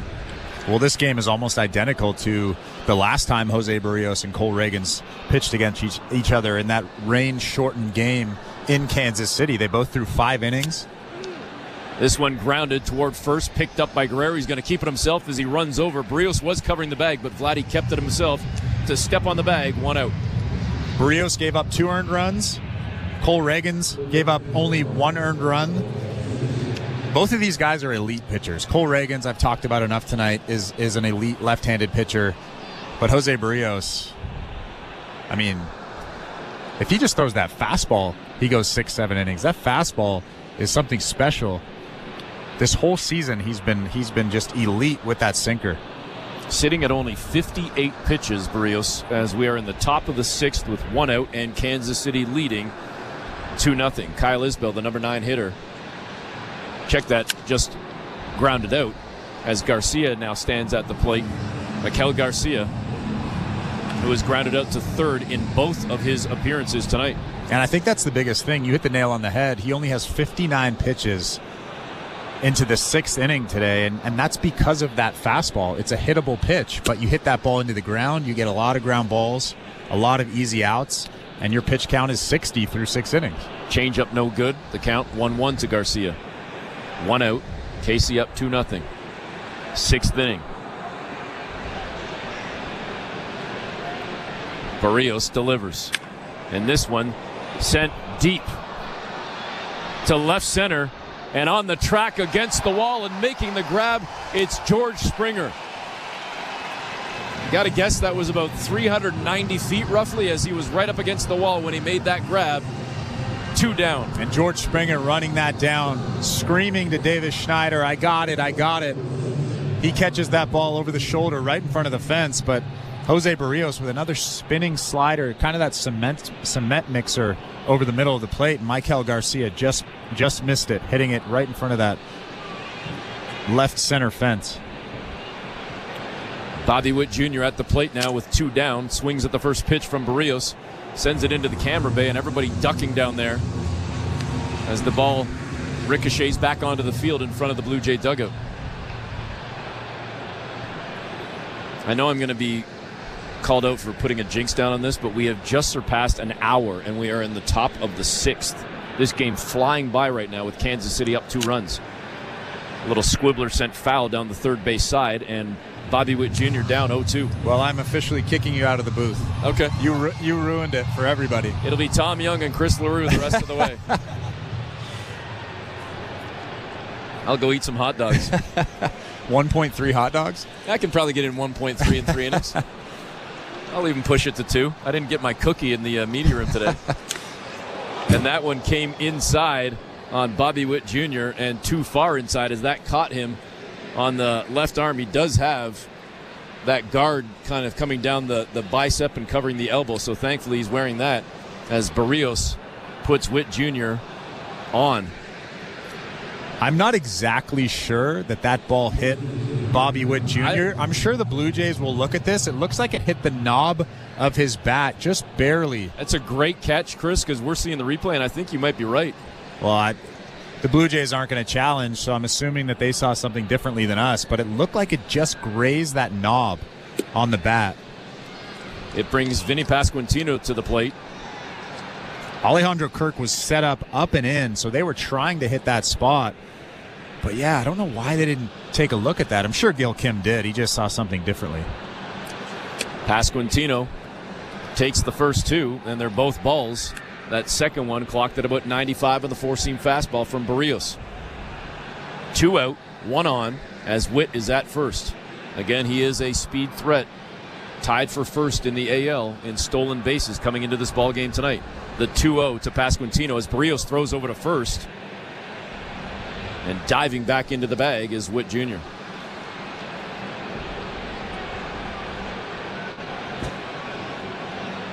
Pasquantino is a big boy.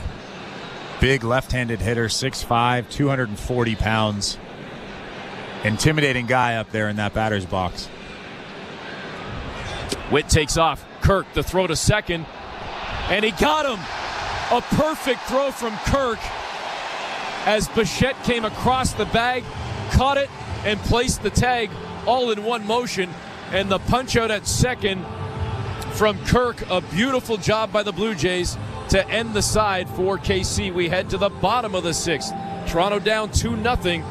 You're listening to Blue Jays Baseball, brought to you by your local family-owned Crown Rust Control Center, streaming at sportsnet.ca and on the Sportsnet Radio Network.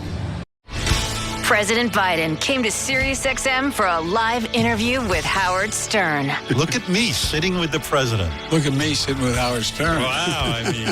Over an hour of intimate conversation. The American people are stepping up. We're the most unique country in the world. We are, but I don't want to lose it. We're not going to lose it, God willing. Listen or watch the full video now on the SiriusXM app. President Joe Biden. Thank you. The South Carolina Gamecocks are on top of the women's college basketball world yet again. Perfection for South Carolina. 38 games, 38 wins. We're reacting to the perfect season and talking to the biggest names right here on Channel 374. Congratulations, Coach Saley. What does this particular title mean to you? This title is pretty special because it was unexpected. Keep it locked into SiriusXM SEC Radio as we continue to break it all down and celebrate the Gamecocks' third national title.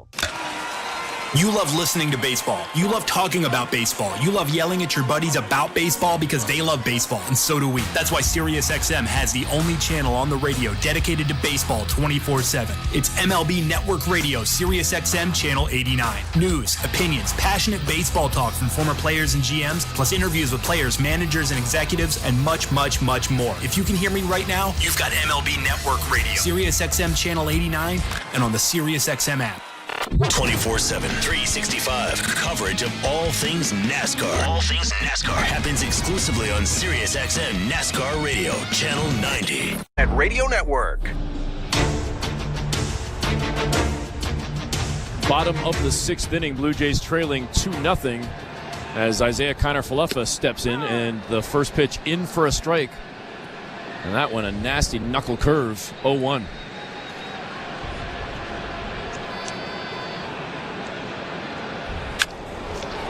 And IKF with a base hit to right field, and he'll step on the bag at first. Maybe this will get something going for the Blue Jays, as they've been quiet with the bats most of the night. Just their second hit there, Chris. Well, Cole Reglin has been good all night, so the Blue Jays have to think about trying to manufacture a run here. They get the leadoff batter on. You have to get him over to second somehow, and then you have George Springer in the top of the lineup coming up next. Cavan Biggio is very good at moving the runner, though. We'll see what he does here. The only left-handed bat in the Blue Jay lineup tonight.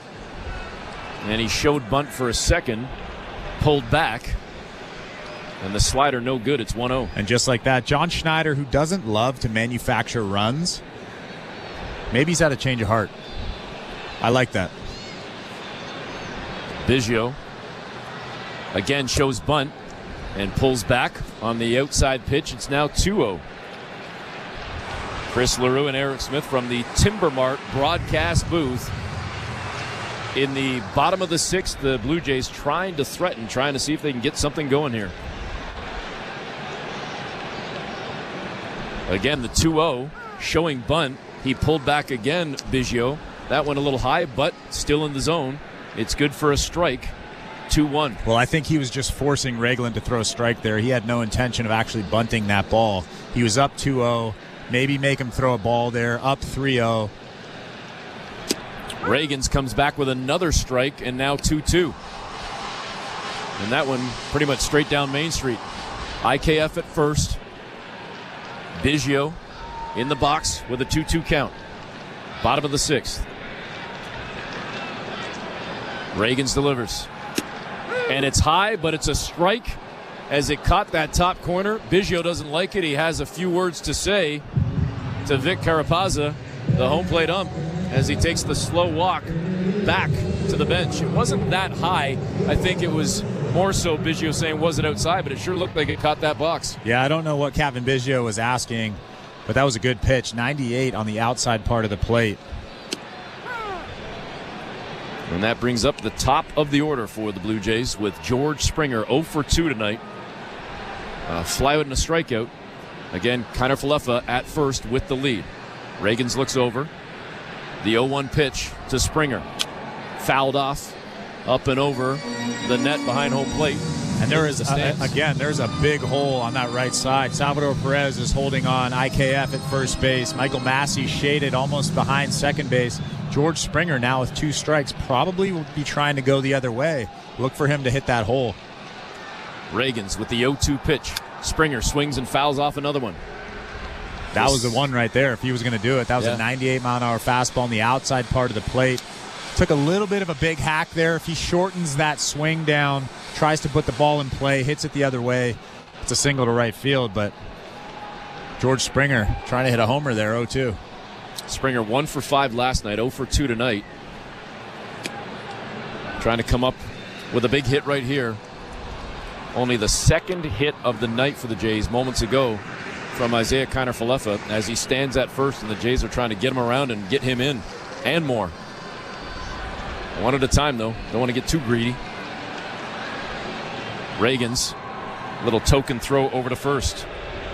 With one of the most electrifying closers on the mound, what a better way to celebrate the Canadian holiday than by receiving our Canadian Closers replica jersey. Be one of the first 15,000 lucky fans at Rogers Center on Monday, May 20th for the 3:07 game on Jordan Romano replica jersey night.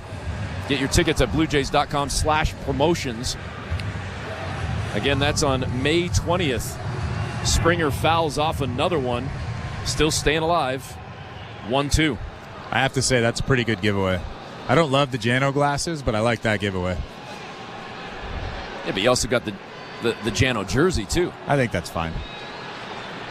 Told you, give the glasses to your mom so she can protect those eyes when she's mowing the lawn. Springer swing and a miss for the second time tonight. Springer sits down on the strikeout, and it's 2 out now with Vladdy coming to the plate. George Springer did a good job fighting during that at-bat, fighting off some tough fastballs from Cole Ragland.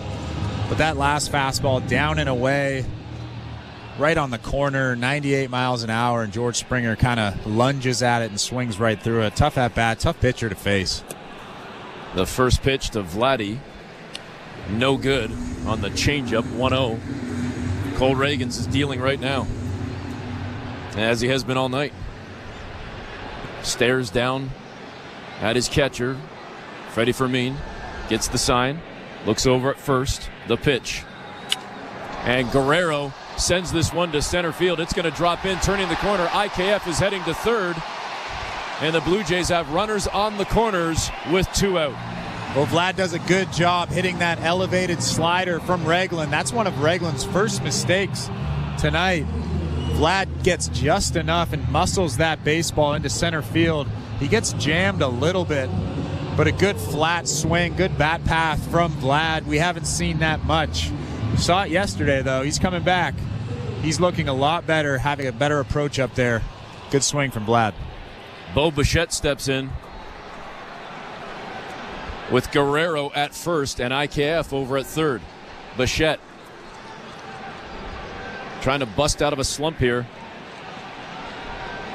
as he's 1 for his last 19, but did get a walk last time out. Inside pitch on the first one from Reagans. 1-0.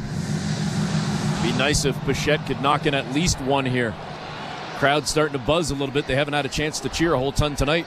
It's been a defensive battle, a pitcher's duel. Reagans to Bichette. Up the middle. Base hit for Bichette. That's going to score IKF. Vladdy takes a big turn at second, but back to the bag. And the RBI single for Bo Bichette puts Toronto on the board. And that was actually a cutter from Reagans right down the middle, but Bo, just like he has so often in his career, drills that baseball back up the middle. That's the best swing he's had all season right there. A good line drive right up the middle, not trying to do too much. Runner in scoring position, 2 outs. You think he's going to get hot here? That was a good swing. I'll tell you what, maybe the off day does the body good. I actually talked to Bo briefly before the ball game, and I said, did you enjoy the day off yesterday? And he kind of looked at me and was like smiling as he nodded his head like, I would have rather been playing. Yeah. But it is what it is. He got the day off, and maybe just, the mental mindset and the mental reset maybe more than anything. Well, his dad is here. His dad was down on the field today. They were in the batting cage yesterday when I walked by in the tunnel there. They're obviously working on something. Dante Bichette is such a good coach, and obviously he's been such a good coach for Bo all his life. But to have him here, and obviously that swing there, that's a Bo Bichette swing. We haven't seen that swing in at least a week. Justin Turner steps up now with Guerrero on second, Bichette on first. And the first pitch he takes, he thought it was outside, but they call it a strike on the cutter, 0-1. Out-of-town scoreboard brought to you by St. Louis Bar and Grill. Baltimore leading New York, the Yankees, 4-2, Orioles on top. That one in the bottom of the 7th as Turner fouls off the second pitch, and now 0-2. Are you going to give the Leafs score? You're done with giving Leafs scores? I can give you the Leafs score as well. Second period, about 9:45 to go, still tied 1-1. Turner down 0-2 in the count. Reagans, the pitch, and a swing and a miss. He got a piece of it, but it's squeezed by Fermin, so the Royals get out of it, but they do give up one. So Toronto's on the board, still down in the game. Kansas City up 2-1 as we head to the 7th. You're listening to Blue Jays Baseball, brought to you by your local family-owned Crown Rust Control Center, streaming at sportsnet.ca and the Sportsnet Radio Network. At Crown Rust Control, protection runs deep because every Crown Rust Control Center is owned by a local family who cares beyond business. Your Crown Rust Control is 100% committed to their product, to you, to their community, which is your community. Protecting you and what matters to you is equally important as protecting your vehicle. Did you know spring's the best time of year to protect your vehicle from rust? For a special spring offer, find your local family-owned Crown Rust Control Center at crown.com. Think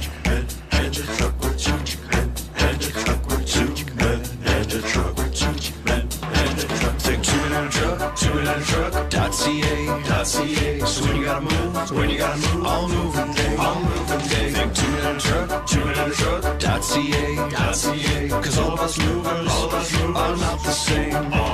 So that's our company name, 2 men in a truck.ca. We're lots of men with lots of trucks, so give us a call today. Bring excitement to your landscape with proven winners, Color Choice Shrubs. These flowering shrubs and evergreens have been trialed and tested by experts to make sure they look better and bloom better, so they're just as easy to care for as what's in your landscape now, but a whole lot more colorful and interesting. Look for proven winners, Color Choice Shrubs, in the distinctive white container at your local garden center, or learn more at provenwinnerscolorchoice.com. Hey, this is Chad Green. You're listening to Toronto Blue Jays Baseball on the Sportsnet Radio Network. I was brought up in the front row, that fire and brimstone. Top of the 7th, Chris LaRue, Eric Smith with you as Vinny Pasquantino steps in. Jose Berrios under 70 pitches as we sit now here in the 7th inning. And the first one comes in just outside the Pasquantino. It's 1-0. 69 pitches now into the 7th inning. The 1-0 paints the corner on that one. Good for a strike on the slurve. 1-1. Hot dog count over 42,000. So what is that, 1.8 per person now? Man, me and math, we don't mix. So you just keep doing the math, and I'll just nod my head yes. Pasquantino got a little bit of a piece of one, a little squibbler down the first base side, foul. And Berrios ahead in the count, 1-2. Well, this is the third time through the lineup for that Royals team over there, and you can tell that Jose Berrios is starting to pitch a little bit more backwards. He's starting to mix in those first pitch sliders. That was a changeup, a good changeup there from Jose Berrios. Berrios, the 1-2 pitch. It's sent high in the air to left field, but plenty of room, plenty of time for Davis Schneider to make the grab. One down. That was the perfect sequence to Vinny Pasquantino. A backdoor slider, snuck a strike in there. Then he got a good changeup down in the zone, and he elevated that 95-mile-an-hour fastball, and Vinny Pasquantino had no chance. That brings up Salvador Perez. 1 for 2 in the ball game. That extended his on-base streak to 20 games. He flew it to right in his last at-bat. Berrios, the pitch, and in there for strike 1. Salvador wants that pitch back. That was just a spinning slider over the inner half. And Salvador Perez normally drills those baseballs. Actually, last time they faced each other in Kansas City, he hit that ball over the fence. Perez just fouled one back, and now Berrios ahead in the count, 0-2, trying to make quick work here in the 7th.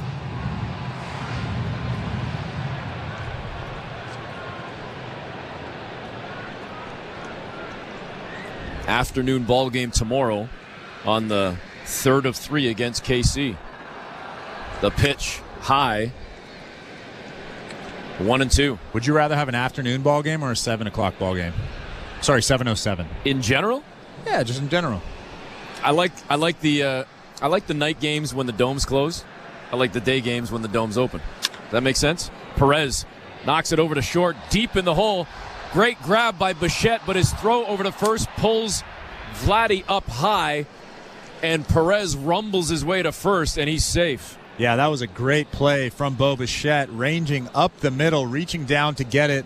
Not hit all that hard, but Bo does a great job spinning and throwing across the diamond. Vlad had to jump, and Salvador Perez, who, you're right, doesn't run that well, but that was a long play, a long throw, and he just beats that ball out at first base. So a runner on now with 1 out for Michael Massey.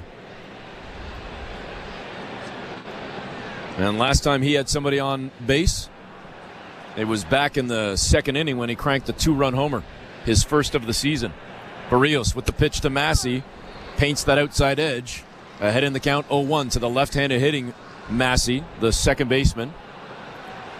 Good first pitch changeup right there. You have to be careful with Massey. Second pitch just missing on that outside edge. 1-1. Perez standing on first. Again, 1 out for the Royals as they lead 2-1 in the top of the 7th. The pitch. Again, Berrios trying to go outside, just missed. So 2 straight balls and a 2-1 count. Alejandro Kirk doing a pretty good job trying to frame that pitch. But it was clearly just out of that strike zone by a hair. Berrios delivers. And Massey sends it to center field. Lots of time for Springer, who's going more towards left center now, makes the grab. And there's 2 down. George Springer doing another good job of calling off Davis Schneider. He actually had his throwing arm up, almost like he was going to give Davis Schneider a high five. He was really making sure that Davis Schneider heard him, saw him, makes the nice running catch in left center. 2 out in the top of the 7th, and the Royals leading 2-1 as Freddie Fermin comes to the plate. Checking the St. Louis Bar and Grill out-of-town scoreboard, it's still 1-1 with the Leafs and Bruins with about 4.5 minutes to go in the second period. Berrios looks in on Fermin. The pitch, swing and a miss on the first one, 0-1. Fermin with the huge hack there. Obviously, he's thinking homer. He was guessing. He was selling out on that first pitch fastball, and Jose Berrios sneaks in a first pitch slider. Berrios with the 0-1 pitch, well outside, down in the dirt. Grabbed by Kirk. They want a fresh baseball. A little brief pause right here as Berrios gets a new ball from Kirk. And Fermin steps in with the 1-1 count. Perez on first with 2 down for Kansas City. Berrios the pitch. That one low. Down Main Street, but below the zone. It's a 2-1 count. There's a big hole on the right side. Vlad's holding on Salvador Perez at first base. IKF almost behind second base.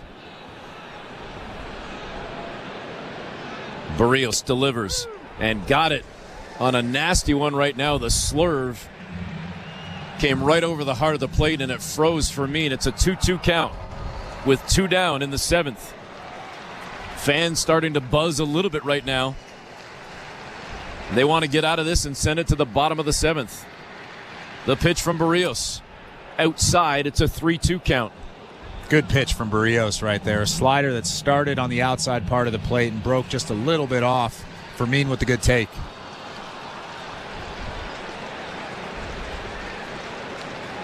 Berrios delivers, and Fermin jumps on that one, sends it down the left field line into the stands. It's a foul ball, and Perez, who's already rounding second, is going to have to make the long run back over to first. Well, that was just a spinning slider. Fermin was all over it, just a little bit out in front, luckily for Jose Berrios. 3-2 count to Freddie Fermin, the catcher. Right-handed hitting. Freddie Fermin. Berrios with a token look over to Perez at first. Vladdy's not even holding him on. They have the running start with the 3-2 count and 2 out. The pitch. And misses on the outside edge. The walk for Freddie Fermin. Berrios doesn't like it. And KC will have 2 on with 2 out. I don't mind that walk right there. You have Salvador Perez taking off early because it's a 3-2 count with 2 strikes. If there's a base hit there, he might be scoring. I would take my chances with MJ Melendez, who is, like you've said a couple times tonight, is in a big, big rut. Grounded out in his first at-bat, flew out in his second, so if I do the quick math, this is the math I can handle. He was 3 for 46. He's now 3 for 48. 46 plus 2, yep, that's 48. So Melendez certainly has been in a slump. Trying to bust out of it right here, but you hope that doesn't happen if you're a Blue Jay fan as the first pitch comes in, and it's a ball. We see Pete Walker on the phone calling down to the Blue Jays bullpen. Berrios now up to 87 pitches, so it's been a longer 7th inning for him here, and he's trying to get out of it. 1-0, 2 out, 2 on. Missing on that one, it's now a 2-0 count. Now he's nibbling just a little bit. Like I said, a guy that has been struggling. He's probably going to be pulling off. You want to start him off with a good sinker down and away, something that he can just ground out. Jose Berrios with 2 kind of spinning sliders to start off Melendez. Melendez swings at the third pitch, fouls one off into the second deck down out in left field, down that third base side. It's a 2-1 count.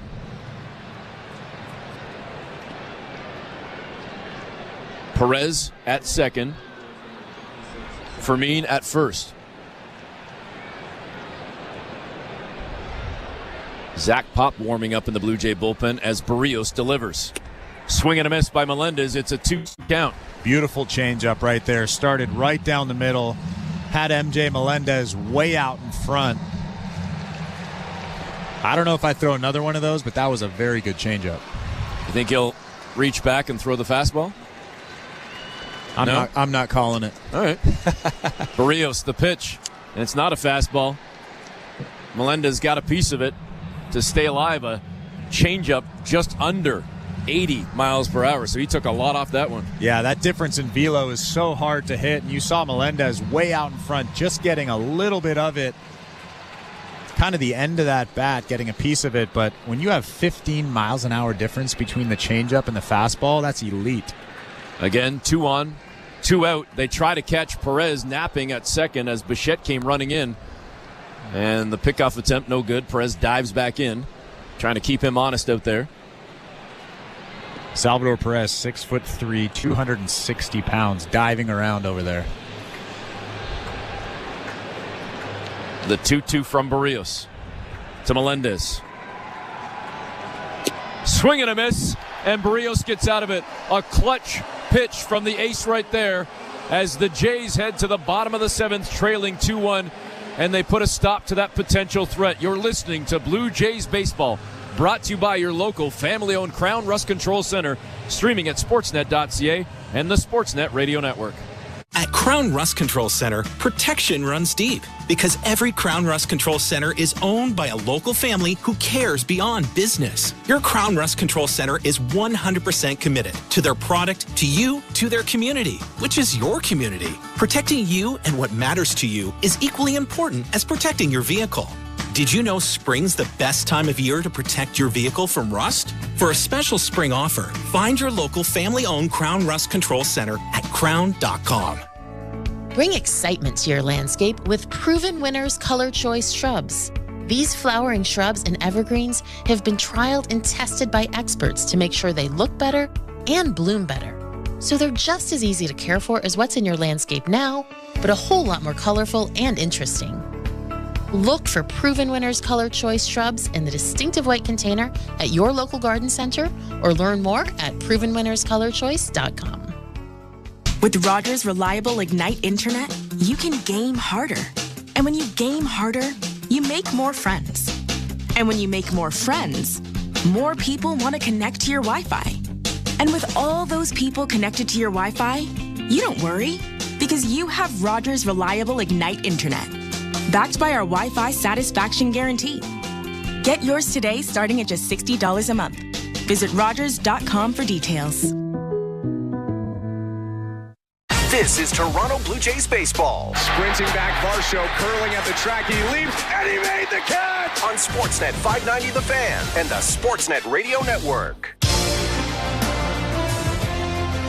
Bottom of the 7th, Blue Jays trailing 2-1, and they will start things off with Davis Schneider. Cole Reagan still out there for the Royals, and the first pitch, a swing and a foul off. Straight back behind the plate from Schneider. And pitching into the 7th inning, Cole Reagans has just threw his 82nd pitch.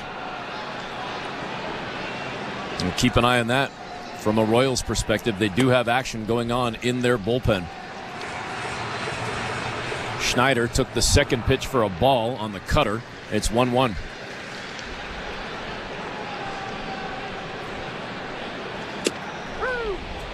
Just took another one, but that one, a strike on the changeup. Schneider kind of looked up at the sky for a moment, frustrated that he didn't maybe take a cut at that one.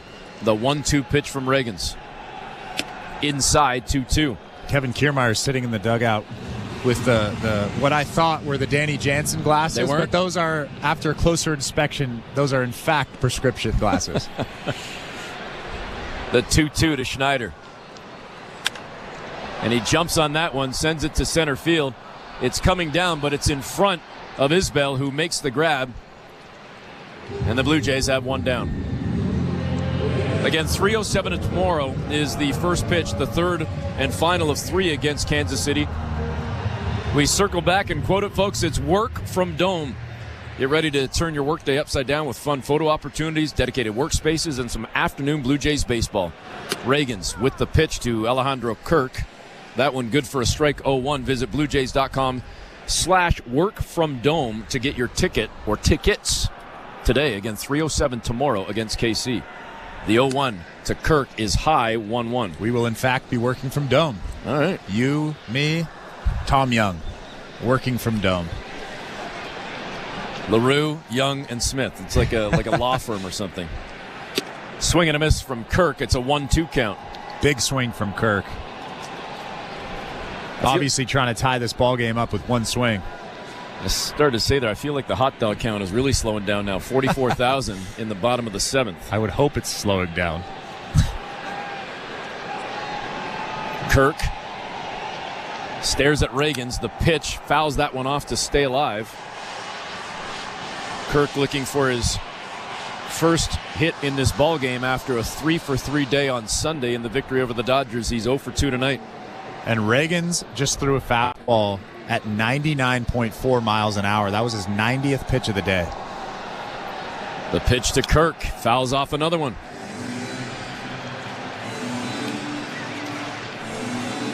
The organist trying to get the fans going here. Jimmy Garcia and Eric Swanson warming up in the Blue Jay bullpen. We might have seen the last of Jose Berrios. With the Blue Jays trailing 2-1 in the bottom of the 7th. Reagans, the pitch.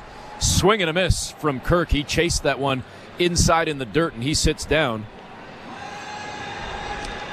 The 9th strikeout of the game for Cole Reagans. So that was a tough slider from Cole Reagans. He threw that 99.4 mile an hour fastball earlier in the at-bat, and Alejandro Kirk has that in the back of his mind, and he just flips in that slider. Alejandro Kirk swings right over it.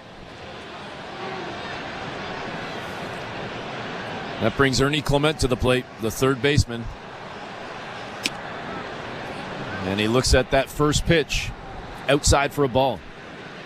A ground out and a line out tonight for Clement. Hits .264 on the season.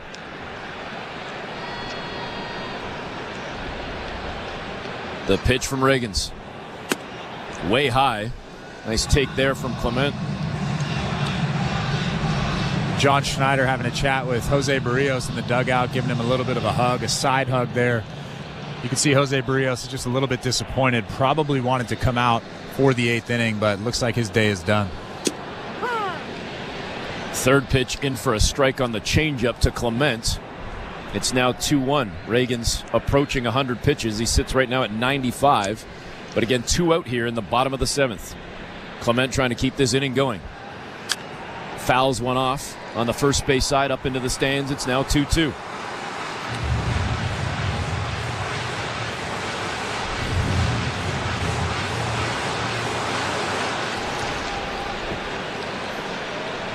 Blue Jays down 2-1.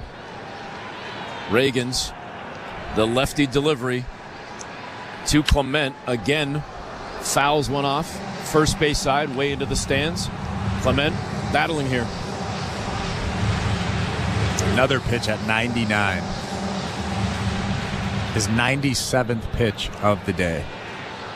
This guy throws gas. Let me see if he's got more of it right here.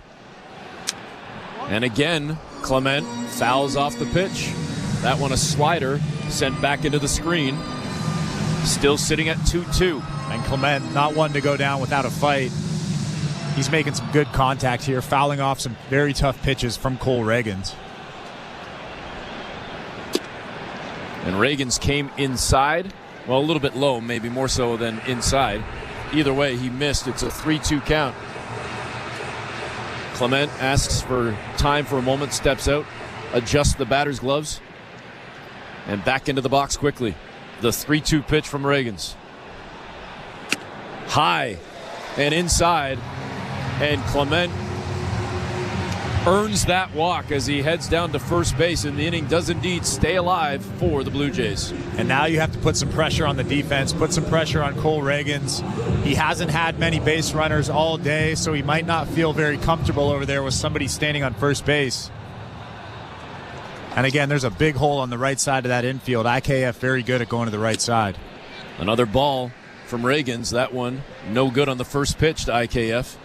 He's now gone over 100. 101 pitches thrown from Cole Reagans as he has a brief conversation with his entire infield. They're all out there on the mound right now chatting with the left-handed hurler. Well, I think that they're just saying, don't worry about the base runner. Get the guy at home plate. You've been nasty all day long. Throw strikes, throw pitches down in the zone. There's 2 outs. I think that's the most important thing. When Salvador Perez goes over to talk to Cole Reagans, he's just mentioning that there's 2 outs. Don't worry about the guy at first base. Get the guy at home plate. The 1-0 pitch to IKF. It's no good outside. Reagans wanted the call. Didn't get it. It's now 2-0 to Kiner-Falefa with Clement at first. 2 out here in the bottom of the 7th, and the Blue Jays trailing 2-1. Reagans looks over at first. The pitch to IKF. That went in for a strike. High, but it caught the edge of the box. Or the zone. It's now 2-1. IKF didn't like that one. It was a strike, but it was a tough strike right at the top of that strike zone.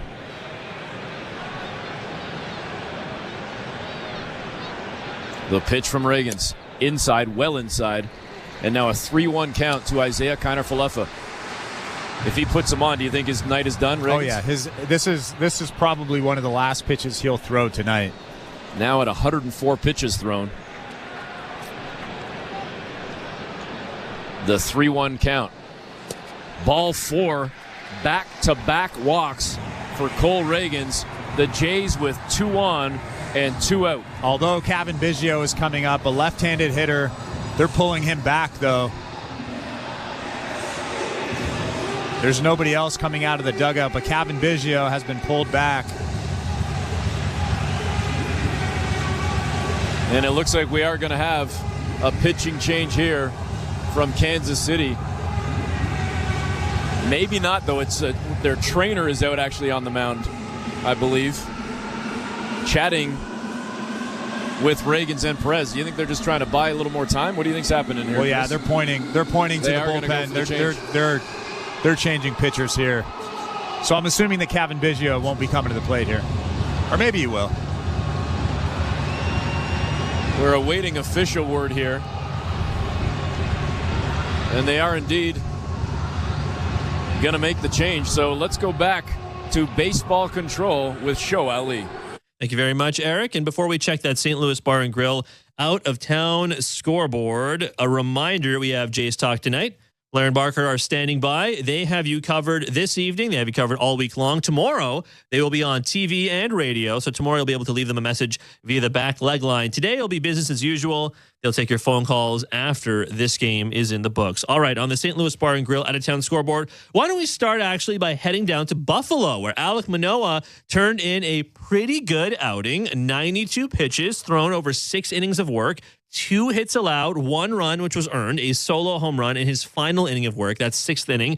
2 walks issued and 12 strikeouts. So with the news that Yariel Rodriguez is now on the IL, the 15-day IL with thoracic spine inflammation, if the Jays are forced to go back to Manoah at the end of his rehab stint, which is coming up in about 10 days, maybe he might be closer to ready than we imagined. Who knows? Elsewhere on the out-of-town scoreboard, the Stanley Cup playoffs continue this evening. 4 games on the go in the first round. All of them elimination games. We'll start in Beantown. Leafs taking on the Bruins. It is do or die for Toronto. They need a win to force a Game 6. Game 5 going on right now at TD Garden. This game is tied at 1. Jake McCabe and Trent Frederick exchanging goals in the first. This game now in the second period intermission. You can watch it on Sportsnet. Leafs Talk will follow Jays Talk on the radio. It'll also be on YouTube and Sportsnet Plus with JD Bunkus, Justin Bourne, and Sam McKee. We also have Islanders at Hurricanes. New York getting an OT winner in Game 4 to avoid the sweep. Tonight, they're in Carolina to take on the Canes. Right now, Carolina up 3-2. You can watch that game on Sportsnet 360. Winner of this series takes on the New York Rangers in the second round, who've already moved on after sweeping the Washington Capitals. Blue Jays Baseball is brought to you by Crown Rust Protection. Back to the action at the Rogers Center. Here's Eric Smith and Chris LaRue. All right, thanks very much, Show. John Schreiber coming into the ballgame now for the Royals, the right-hander. And we'll see how the Blue Jays react. And not surprisingly, they're just going to stick with Cavan Biggio with the left-handed bat. Yeah, I was unsure if they were going to bring in a lefty here, and it looked like Cavan Biggio kept going back to the dugout. I think if Cole Reagan stayed in this ball game, I wasn't sure if he was going to hit or not, but with a righty on the mound, obviously going with Cavan Biggio is the right call. So the Blue Jays with 2 on and 2 out in the bottom of the 7th, trailing 2-1. The pitch, the first one from Schreiber, no good. As Biggio takes, it's 1-0. And Schreiber's been nasty all season, 14 games, .69 ERA. He threw twice against Toronto, April 24th and 23rd, giving up no hits, no runs. The 1-0 to Biggio. And they give him the strike there. That one looked like it was outside. But he's got that low 3/4 arm slot, kind of tucking before he throws. A very tough, awkward at-bat probably for Cavan Biggio. The 1-1. And that one no good as it's low. It's a 2-1 count. Clement at second. Kiner Falefa at first. A 2-1 count now to Biggio. One swing of the bat could potentially tie this game or more. Takes a cut at that one, fouls it off. It's now 2-2. And Salvador Perez is playing about 5 feet from the right field line, protecting against a double, anything down the line, because if something goes down the line, IKF is scoring from first base. He has a huge lead. Salvador Perez is way behind him at first base. The 2-2 pitch. Schreiber to Biggio. Slaps one. And cut off by Schreiber as he's running towards first. He picks it up on the infield grass, runs over to first, and records the out himself. So that will end the threat for the Blue Jays. We head to the 8th inning.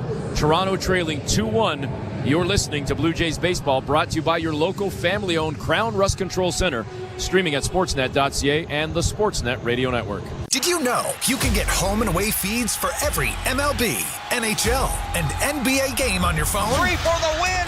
He got it! Every game, all season. It's all on the SiriusXM app. It's out of here! Sports, the way they're meant to be heard. With your hometown announcers just a tap away. It is gone! An incredible finish! Search for your team and tap the plus sign to add it to your library. Every game, all season. Get closer to your team with the all-new SiriusXM app. Shoot, he scores! Are you regretting eating that gas station hot dog?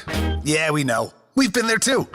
This is a message for baseball fans like you. Did you know that you get a channel that's talking baseball 24/7 as part of your Sirius XM subscription? What? Our lineup includes shows hosted by former big leaguers and executives. Plus, you'll hear from 17 managers each week. MLB Network Radio is on Sirius XM Channel 89, or just search MLB Network Radio on the SXM app. Sirius XM Sports. We're more than just a game. The most important person in sports is you, the fan. Let me tell you something. I'm a real fan. And your place for sports talk is Mad Dog Sports Radio, where your voice is heard all day long. I couldn't wait to get into the truck, turn on 82. Sharing the thrill of victory. The joy, the jubilation. I can't stop smiling. And the agony of defeat. When is this franchise going to realize people really care about this? Passionate sports fans call 888 Mad Dog 6. You gotta love sports. Mad Dog Sports Radio, Channel 82, or anytime on the Sirius XM app. In season or out of season, the number one place for college sports is Sirius XM College Sports Radio, Channel 84. Sportsnet Radio Network. Welcome back. Top of the 8th inning. Blue Jays trailing 2-1. Eric Swanson into the ballgame for the Blue Jays. Jose Berrios, his night is done, not surprisingly. And what a performance he turned in tonight. We'll give you the numbers in a moment as Swanson gets ahead 0-1 against Hunter Renfroe. Berrios, 7 innings pitched, 5 hits, 2 earned runs, a walk, and 3 strikeouts. And Renfroe skies one high in the air to the third baseman, Ernie Clement, who makes the catch, and there's one down. Did you notice that Eric Swanson cut off his mullet? I did not. I guess he wasn't pitching well, so he wanted to get rid of it. It's the hair's fault. Well, I mean, you can baseball's speak the weirdest. Better than me, right? Baseball's the weirdest. I wish you would have saved that hair. I could have sprinkled it on top with my Monk's cap. One down for KC now, as Swanson misses on the first pitch to Kyle Isbell. The left-handed hitting Isbell, the center fielder. 0 for tonight. See if he can get something going for the Royals in the top of the 8th. Swings at that next pitch, sends it to left field. Plenty of time for Davis Schneider to get underneath it, and he makes the grab. Well, we saw the velo last night from Eric Swanson kind of tick up just a little bit. I saw a 96 from him. That fastball right there was elevated, 94 miles an hour. You can tell he's starting to hit his stride a little bit. He didn't get the spring training that everybody else got, so this is essentially what would be the end of his spring training. You could see that velo looking like he's about ready. Top of the order now for the Royals with 2 out. Miguel Garcia comes to the plate. And that first pitch from Swanson is a strike. Maybe cutting the hair, getting rid of the mullet, as you said, is working wonders. We'll see. Came in with his ERA above 10. Has pitched in 5 games this season, but he's looking pretty solid right now with 2 quick outs to start the inning and now trying to take care of Garcia. Well, second pitch no good on a splitter. He still has the very thin mustache. We call that the Tom Young. Swanson goes high, misses on that one as Garcia kind of falls back and stumbles out of the way. It's a 2-1 count to the third baseman, Miguel Garcia.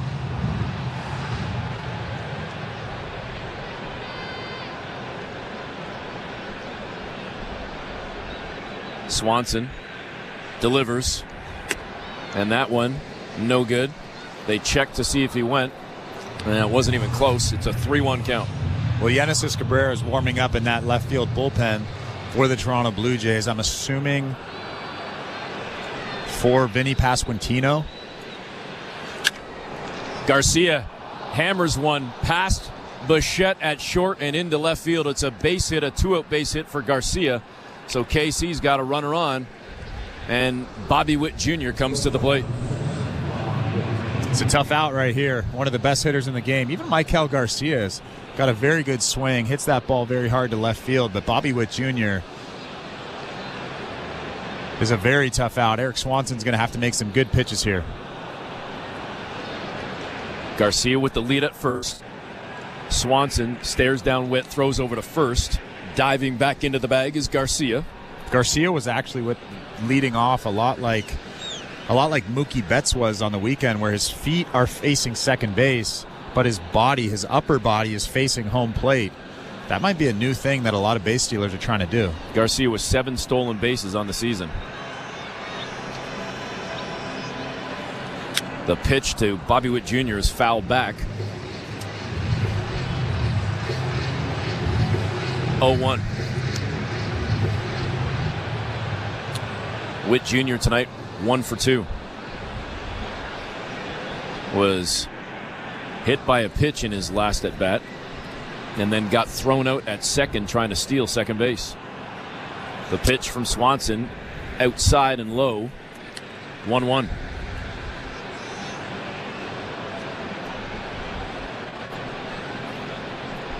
I'm still not convinced that he was hit by a pitch. I'm pretty sure that hit the knob.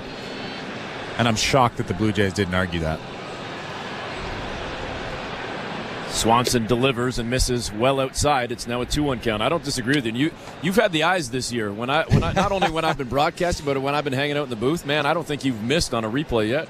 That one didn't go to a replay, but your eyes said they should have, and I think you were right. Swanson now with the 2-1 pitch. Garcia with the lead at first. He takes off. Swanson delivers to Witt. The throw from Kirk to second. Not in time as Garcia slides in. Witt swung and missed. It's a 2-2 count now, but Garcia in scoring position for Witt.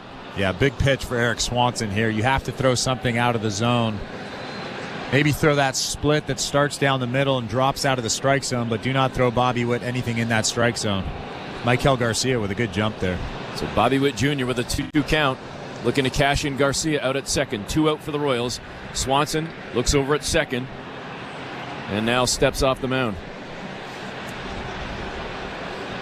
Or at least steps off the rubber, I should say. And now sets back in, getting set for the 2-2 to Witt Jr. Again, the look at second.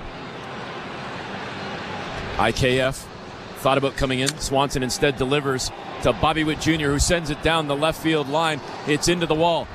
Garcia around to score. Witt into second, and it's an RBI double and a big-time extra run for the Royals as they go up 3-1. Well, that, in fact, was a split finger that started down the middle and dropped out of the strike zone, but Bobby Witt Jr. is so good at going down and getting good pitches. He golfs that ball into left field, to the wall in left field. Davis Schneider, that was a great pitch, actually. That's not Eric Swanson's fault. That's Bobby Witt Jr. being a very, very good hitter. He gets the barrel to that baseball, and Genesis Cabrera will come into this ball game.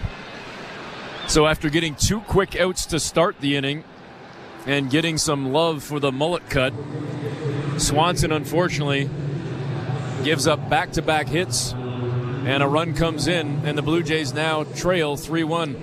We've got this pitching change, which gives us a chance to go back to baseball control with Show Ali. Thank you very much, Eric. And before we check that St. Louis Bar and Grill out-of-town scoreboard, another reminder that Blair and Barker are standing by. They have Jays Talk. They have covered you off this evening. Certainly tomorrow as well for the day game. They'll be on both TV and radio. But tonight and tomorrow and on Friday, they will take your phone calls after this game is in the books. All right. St. Louis Bar and Grill out-of-town scoreboard. Some news out of Major League Baseball with a signing of a familiar face. Kevin Pillar had been DFA'd by the White Sox a few days ago. Well, today's news that Mike Trout had suffered a torn meniscus. He'll be out indefinitely for the Angels. Pillar signed by the Angels to a major league deal. Robert Murray with the news. John Heyman confirming. In the NHL, the Stanley Cup playoffs continue this evening. 4 games on the go, all of them elimination games. A minute to go in the second period intermission in Boston between the Leafs and the Bruins. So the third period will start on Sportsnet very shortly. The Leafs need to win to force a Game 6. Game 5 right now. This game is tied at 1. Jake McCabe for Toronto, Trent Frederick for the Bruins. You can watch that game on Sportsnet, like I said. Leafs Talk will follow Jays Talk on the radio, and it will also be on YouTube and Sportsnet Plus. We also have Islanders at Hurricanes. New York getting an OT winner in Game 4 to avoid being swept. But tonight, they are in Carolina. Right now, Carolina up 3-2. You can watch that game on Sportsnet 360. Later tonight, about half an hour, Avalanche at Jets Game 5. Connor Hellebuck and company looking to force a Game 6. Puck drop goes at 9:30 Eastern, 6:30 Pacific. Watch that game on Sportsnet West and the CBC. Blue Jays baseball is brought to you by Crown Rust Protection. Back to the Rogers Center. Here's Eric Smith and Chris LaRue. All right, thanks very much, Joe. Blue Jays now trying to get out of a jam here in the 8th inning. They just gave up a run on the RBI double from Bobby Witt Jr. and now trail 3-1 as Cabrera comes into the game for Toronto. The left-hander looking at Vinny Pasquantino of the Royals. And the first pitch down in the dirt, 1-0. Genesis Cabrera has been a lot better lately. Early on in the season, he was very erratic with his fastball, didn't really have command of his slider. But recently, that velocity has been ticking up, and he's throwing a lot more strikes. He's become the effective lefty that he was the second half of last year. The 1-0. That one missing high and inside. It's now a 2-0 count. And right on cue, he falls behind 2-0. Work with us, man. Come on now. Pasquantino has struggled tonight and has struggled of late. Looking for a big hit here, trying to bust out of a funk. Takes that pitch. It's a strike, now 2-1. Grounded out twice tonight. Flew out in his last at-bat. He's now 0 for 26. But a big hit here could put another one on the board for the Royals. Toronto trying to stop that. Top of the 8th, 2 out. Toronto down 3-1. Cabrera with the pitch, and Pasquantino sends it to right field. It's a deep one. Back and off the wall, It looked like it was going to go over, and Pasquantino slides into second. Either way, he cashes in the run, narrowly missing the home run. And a 4-1 lead for Kansas City, and both of the runs coming with 2 out. Well, that's what happens when you fall behind 2-0. Genesis Cabrera came back with that 2-1 cutter. It had to be a strike. And Pasquantino drills it to right field, just hitting off the chain link fence, part of that right field fence. Pasquantino barely missing a homer. And I think they're going to walk Salvador Perez. And they are. The free pass for Perez as he trots down to first. Now 2 on. First and second for Michael Massey, who already has a 2-run home run in this game. It'll be a lefty-on-lefty battle with Cabrera and Massey. Again, 2 out. Toronto now down 4-1. The pitch. Massey sends it to second. Picked up by IKF. Tosses over to first to Vladdy. And the Blue Jays finally end the inning, but not before they give up 2 more. So now trailing by 3. It's 4-1 Kansas City. You're listening to Blue Jays Baseball, brought to you by your local family-owned Crown Rust Control Center, streaming at sportsnet.ca and the Sportsnet Radio Network. How can Blue Jays closer Jordan Romano improve on his already iconic entrance from the bullpen? Tim Meza and Eric Swanson had their own thoughts. Hear me out. We shoot you out of a cannon. Picture this. Gate opens and you ride in on a moose. One word, roller skate. Super trendy right now. Romano's thoughts? I appreciate the ideas, but I got this. On Monday, May 20th, the first 15,000 fans will get a Jordan Romano blue replica jersey. For tickets, visit BlueJays.com. So that's a no on the moose? At Crown Rust Control, protection runs deep because every Crown Rust Control Center is owned by a local family who cares beyond business. Your Crown Rust Control is 100% committed to their product, to you, to their community, which is your community. Protecting you and what matters to you is equally important as protecting your vehicle. Did you know spring's the best time of year to protect your vehicle from rust? For a special spring offer, find your local family-owned Crown Rust Control Center at crown.com. We have a plan that's connecting Ontario. We're leading the largest transit expansion in North America. New projects like the Ontario Line subway and Hazel-McCallion Light Rail will relieve overcrowding, with the Scarborough and Yonge North subways connecting more communities, and expanding GO Transit with more trips, faster train service, and 2-way all-day service. All so you can get around faster, safer, easier. See what we're building in your community at ontario.ca/builds. Paid for by the Government of Ontario. Savage, why you trapping so hard? Hey, this is Kevin Biggio. You're listening to Toronto Blue Jays Baseball on the Sportsnet Radio Network. Welcome back to Rogers Center. Chris LaRue and Eric Smith with you from the Timber Mart broadcast booth, as Toronto now trails 4-1 in this ball game. And back to the top of the order with George Springer Back-to-back strikeouts for Springer, 0 for 3 tonight. It'd be great if he could get something going here and start an 8th-inning rally for the Blue Jays.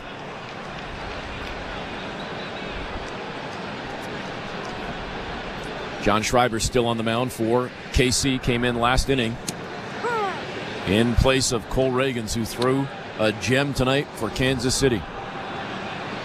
He would obviously be in line to take the win tonight, but the Blue Jays will hope to spoil that.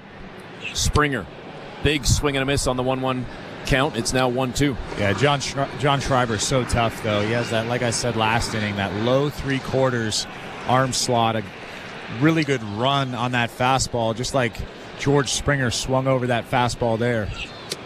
And Springer lets that one go as it's outside and low. It's a 2-2 count. Schreiber missing with that sweeper, around 82 miles per hour. He checks the sign and gets set for the 2-2 to Springer. Springer punches that one off down the first base side. That came up on the handle. Springer kind of danced away from that one after fouling it off, rolling his shoulders out, stretching out a little bit as he gets set to step back in. I'm surprised that bat didn't shatter. That hit him right around the hands. Tough pitch from Schreiber. Schreiber takes a look again, the 2-2. High leg kick and a swing and a miss from George Springer. A third strikeout on the night for Springer. One down. Oh, that's a tough pitch. It's not that hard. That was 91 miles an hour, but there's so much downward movement on it because of that low 3/4 arm slot. Just kind of dips right under George's bat. You can see how frustrated he is walking back to the dugout, shaking his head, slamming his bat in that bat rack. Vladimir Guerrero Jr. comes up 1 for 3 tonight. And the pitch from Schreiber, missing on the first one. It's a 1-0 count.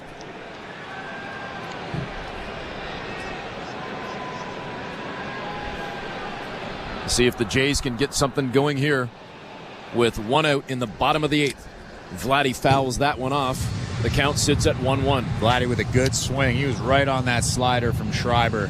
Just missed it, just fouling it back. Toronto trailing 4-1 after giving up 2 runs in the top of the 8th.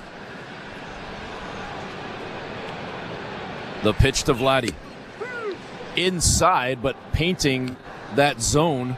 They called the strike. Vladdy looks back at the umpire. The home plate ump, Vic Carapazza, didn't like it, but it's a 1-2 count. And that one was a strike. Schreiber, the pitch. Vladdy sends it to center field. Back for the catch on the track, almost against the wall. Isbell grabs it, and the Jays now have 2 out. Well, I think Vlad just got that off the end of the bat. That was another good swing from Vlad. He's had a lot of good swings recently, flat swings. He stayed through that pitch, but that was a slider from Schreiber that just missed the barrel of Vlad, and he got it off the end of the bat just a hair and hit it to the wall in center field. Brings up now Bo Bichette.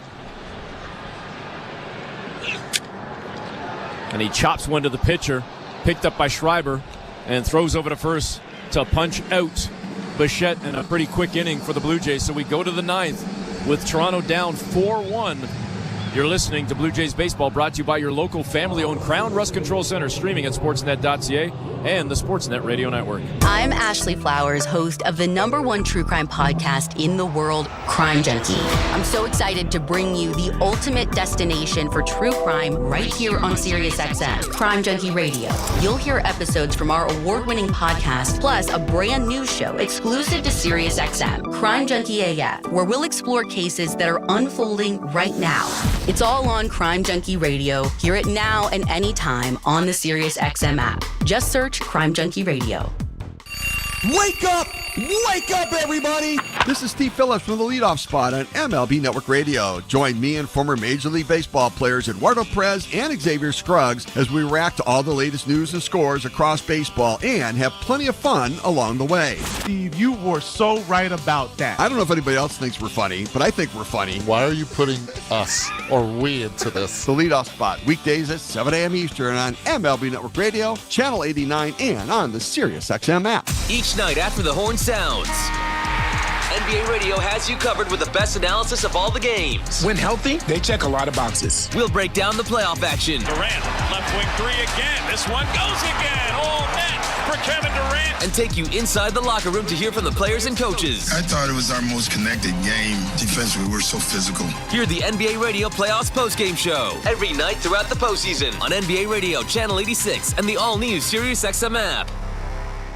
You want baseball? The Doggy has you covered. Tune in to Mad Dog Unleashed for the best baseball coverage anywhere. Weekdays 3 to 6 Eastern. SiriusXM Mad Dog Sports Radio, Channel 82. Network. This copyrighted broadcast is presented by authority of Rogers Blue Jays Baseball Partnership and may not be reproduced or retransmitted in any form, and the accounts and descriptions of this game may not be disseminated without the express written consent of Rogers Blue Jays Baseball Partnership or the Sportsnet Radio Network. Canadian Zach Pop from just up the QEW, the Brampton boy. I guess QEW and the 410. Well, you go 427, then 410. Could do 427, yeah. Lots of different routes or routes. If you got any money or want to take the 407 as well, whatever you want. Either way, the Canadian delivers, and the first pitch to third base picked up by Clement. The crossfield throw to Guerrero, and they get the out to start the inning. As Freddie Fermin sits down, there's one out here in the ninth. And when I saw Zach Pop in spring training, I was wondering, how have we not heard much about this guy? Why has he almost been forgotten? He's a guy with big velo, a lot of run, a lot of sink on that fastball, a lot like Clay Holmes, the closer for the New York Yankees. I like the fact that Zach Pop is back in this bullpen. He's had success at the big league level. MJ Melendez stands in. The struggles continue. Now 3 for 49. 3 for his last 49. Does have some pop, though, if he can get a hold of one. Has 4 home runs on the season. Just hasn't done a whole lot of that lately. Big swing and a miss there. Now trailing 0-2 in the count. And right there, 97, sinker.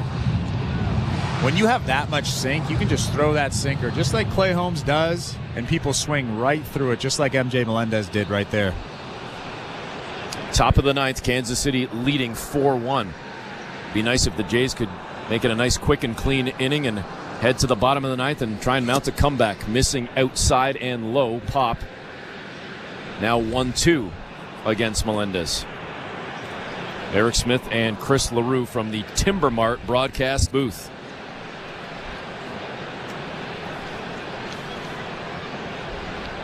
Pop checks the sign, pauses for a moment, and delivers.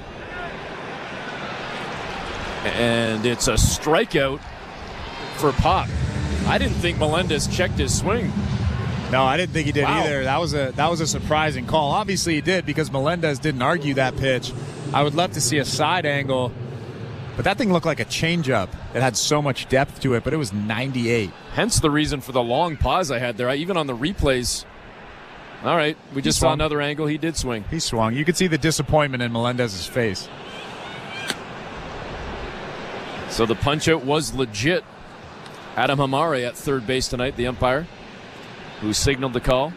And it's now 2 down, so Zach Pop certainly doing his job in his debut right here. Facing Hunter Renfroe. Fouls off the second pitch. The first one was a ball, but the second one there came in. Had 96 miles an hour on the sinker. It's 1-1. Well, Zach Pop was dealing this year at AAA. He deserves this call-up. In 9 games, he had a 1.86 ERA, striking out 11 in 9 2/3 innings. His stuff plays. He's a big leaguer. The 1-1 to Renfroe. And that one low and inside. It's now 2-1. Kansas City leading by 3. It's 4-1 in the top of the ninth. The pitch. That one sent sky high on a big infield pop-up.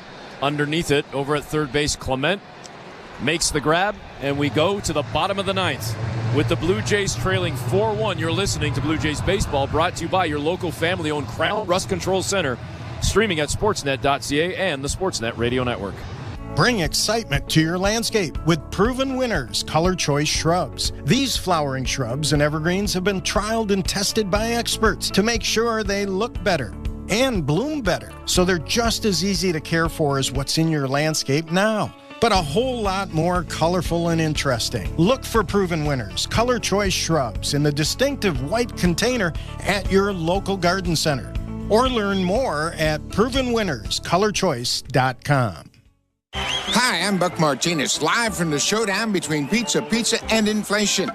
First to the plate, Pizza's big hitter, Fixed Rate Pizza. An extra large 4-topping pizza for a fixed price of $17.99 until the end of 2024. I dare say, folks, inflation stands no chance against this all-star.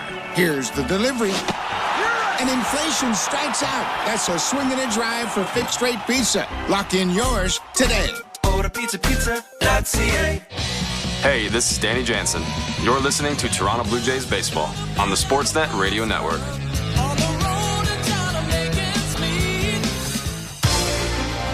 Welcome back to Blue Jays Baseball. Show Ali with you at Baseball Control in our downtown Toronto studios. Jays trail the Royals 4-1 as we head to the bottom of the ninth inning. Don't forget, we do have Jays Talk tonight. Blair and Barker have you covered this evening, all week long as well. They will take your phone calls after this game is in the books. On that St. Louis Bar and Grill out-of-town scoreboard, Leafs Bruins tied at 1 in the third period. 10.5 minutes to go in the third on Sportsnet. We will air Leafs Talk here locally in Toronto after Blair and Barker are finished with Jays Talk. Lots of talking going on tonight. JD Bunkus, Justin Bourne, Sam McKee, ready to go after the final horn in Boston. Blue Jays Baseball brought to you by Crown Rust Protection. Let's get you back to the Rogers Center for the bottom of the ninth. Here's Eric Smith and Chris LaRue. All right, thanks very much, Joe. James MacArthur comes into the ballgame for the Royals in 11 games this season. An ERA sitting at 284, and he'll face the first batter, DH Justin Turner, coming to the plate with the Blue Jays again trailing 4-1.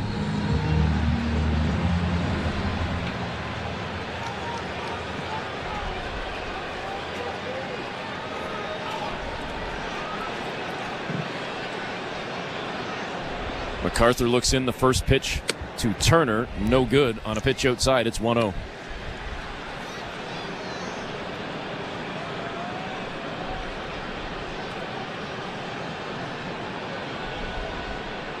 The pitch on the 1-0. That one no good as well, missing with the sinker. It's now 2-0. Patience from Turner right now. Well, that's what you need when you come up to the plate down by 3 with nobody out. You take as many pitches as you can, and Justin Turner is the perfect guy. Third pitch in there for a strike. It's now 2-1. And Justin Turner clearly waiting for his pitch, but also waiting for James MacArthur to throw a strike. Garrett Hampson has come into the ballgame out in left field in place of Melendez. That one no good, way outside. It's now a 3-1 count. Jays trying to make something happen here in the bottom of the ninth. Well, James MacArthur did throw twice against the Blue Jays when they were in Kansas City, April 23rd and 24th, giving up no runs. The 3-1 is good on a sinker at 96. It's now a 3-2 count to Justin Turner.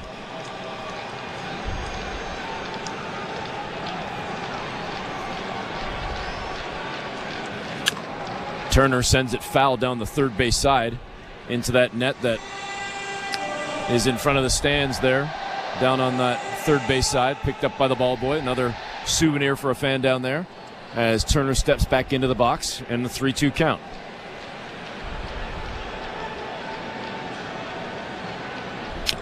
Fouls away another one, just got a little bit of a piece of it from MacArthur. Staying alive here, keeping the battle going. So good at spoiling pitches.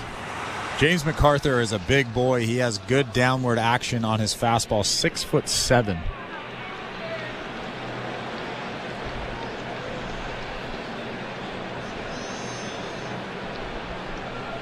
And now Vic Carapazza coming over and cleaning off the plate and then stomping down some dirt right towards that left side edge of the plate.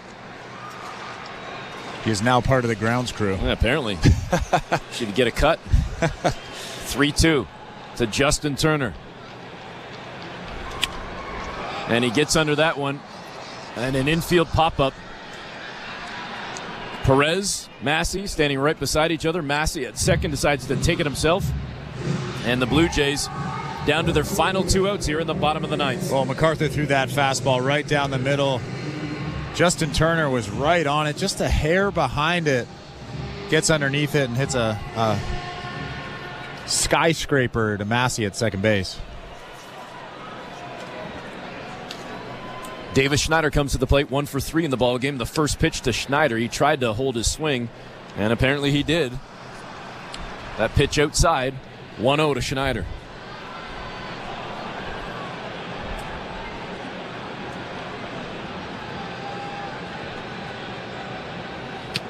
Second one no good as well. It's now 2-0. The slider no good. Around 88 miles an hour. Crowd real quiet right now. They haven't had a ton to cheer about tonight as the Blue Jay offense has only put together 1 run. Cole Reagans was dealing all night and Toronto just couldn't get through to him. Schneider fouls that one off from MacArthur. It's now 2-1. Well, I think that was the biggest thing. It wasn't so much the Blue Jays offense. They just came up against a guy that, like I've said a couple times tonight, has some of the best stuff in all of Major League Baseball. Left-handed starter that's up to 99 miles an hour. You just don't see that every day. MacArthur to Schneider. Swing and a miss from Schneider. It's now 2-2. It's not going to matter on the scoreboard or in the standings, but if the Blue Jays ultimately don't win this game, the one thing is they did get 1 on the board against Reagans. It's the first run he has allowed on the road this season. But a moot point if the Jays lose this ball game. Down 4-1, and Schneider just got punched out. He got caught looking, and strike 3. The Jays now down to their final out. A nasty sinker from MacArthur that started off the plate and sunk right back over the outside part of the plate. Clearly a strike on that bottom outside corner of the strike zone. Schneider just drops his bat and walks back to the dugout. That brings up Alejandro Kirk. And he's going to try and keep this game alive. First pitch outside. Clocked at 96 on the sinker from MacArthur. Trying to close out this game and get Kansas City back on track. The Royals looking to avoid a 4th straight loss. The pitch comes in. A 2-0 count now as that one missed outside as well. Yeah, if I'm Alejandro Kirk, I'm waiting for James MacArthur to throw a strike here.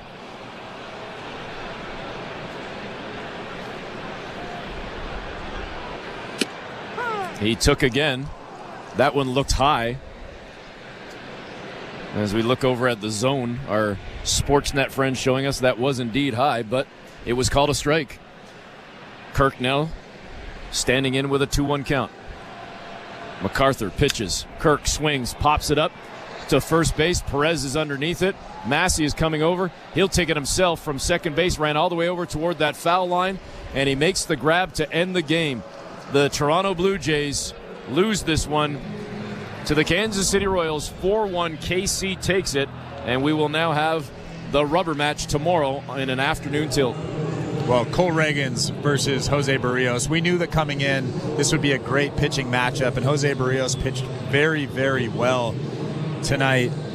Pitching 7 innings, only giving up 2 earned runs on that 2-run homer to Michael Massey in the second inning, but he was really good and came up against a guy like Cole Reagans, who, like I've said a couple times, has some of the best stuff in all of Major League Baseball. A guy that throws very hard from the left-handed side. I believe he throws, actually, on average, harder than Yusei Kikuchi, which I'm surprised by. But the Blue Jays offense really didn't get anything going tonight. But like I said, against a tough left-handed pitcher who pretty much dominates everybody who he throws against. So again, the Jays lose 4-1 to the Royals, a game that took 2 hours and 19 minutes in front of 27,189. We will step aside for the break, come back with our play of the game, some final thoughts, and then get set for Jays Talk. You're listening to Blue Jays Baseball, brought to you by your local family-owned Crown Rust Control Center, streaming at sportsnet.ca and the Sportsnet Radio Network. At Crown Rust Control Center, protection runs deep because every Crown Rust Control Center is owned by a local family who cares beyond business. Your Crown Rust Control Center is 100% committed to their product, to you, to their community, which is your community. Protecting you and what matters to you is equally important as protecting your vehicle. Did you know spring's the best time of year to protect your vehicle from rust? For a special spring offer, find your local family-owned Crown Rust Control Center at crown.com.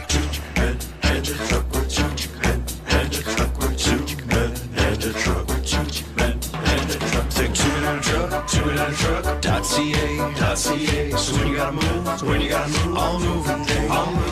Think 2-minute truck.ca. Cause all of us movers are not the same. So that's our company name, 2-minute-truck.ca. We're lots of men with lots of trucks, so give us a call today. This is Toronto Blue Jays baseball. Jose Berrios with a trio of strikeouts to end a scoreless 6. On Sportsnet 590 The Fan and the Sportsnet Radio Network.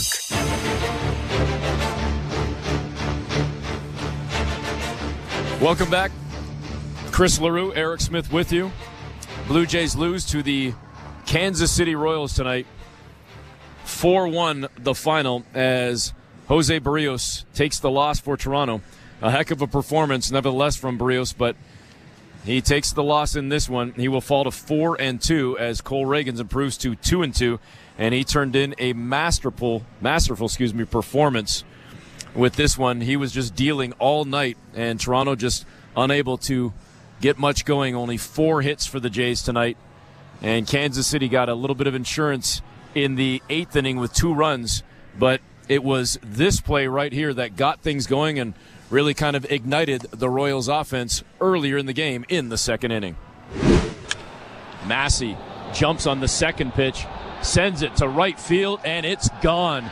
He jumped on that thing and took it for a ride, and Kansas City in the top of the 2nd has jumped out to a 2-0 lead on the bat of Massey, a 404-foot home run.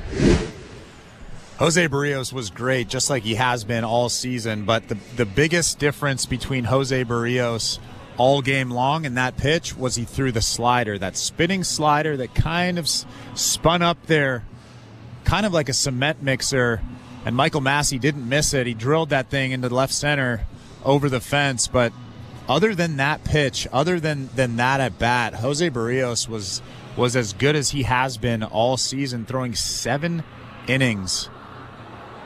Only giving up 2 earned runs. Those two earned runs, walking 1 and striking out 3. But Cole Reagans matched him every single pitch for pitch, and was just in the end a little bit better. But both of these guys, we knew coming into this game that this would be a great game, and it was. So again, the Blue Jays losing 4-1. The rubber match goes tomorrow at 3:07. It's a work-from-dome game. If you want to get your tickets, check it out at Ticketmaster.ca and BlueJays.com for more information on that one. We will have the first pitch for you just after 3 o'clock. Berrios with the loss, gave up 5 hits, a couple earned runs, 3 strikeouts. Reagans, who we just spoke about, 4 hits, 9 strikeouts in the ball game. And I guess if we were handing out player of the game honors, I mean, we heard the Massey home run. That was a big one. But Bobby Witt Jr. as well, 2 for 3, had a double, was hit by a pitch, had an RBI, and a run scored as well. So Toronto loses this ball game in front of 27,189. Again, a game that took 2 hours and 19 minutes. And Toronto will try to get on the winning track tomorrow before they hit the road to D.C. and more. Thanks for tuning in. For Chris LaRue, Austin Mackey, Tom Young, and Show Ali, I'm Eric Smith. Jays Talk with Blair and Barker starts now.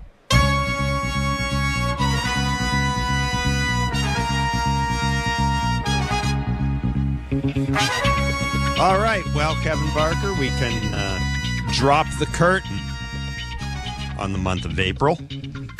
Blue Jays 4-1 losers to the Kansas City Royals.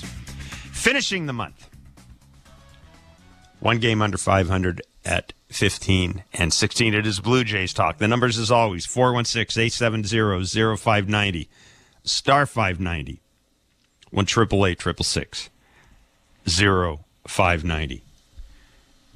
We've got our eye on that other Toronto team as well.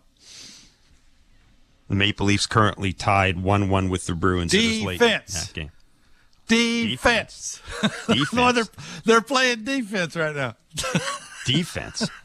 I Hell, don't you're know. at a football game? I don't know how you cheer for hockey, Jeff. Sorry. What about run prevention? Run prevention. 4-1, the Blue Jays have lost to Cole Reagans and the Kansas City Royals. Really not a great deal to talk about tonight. Cole Reagans is awfully good.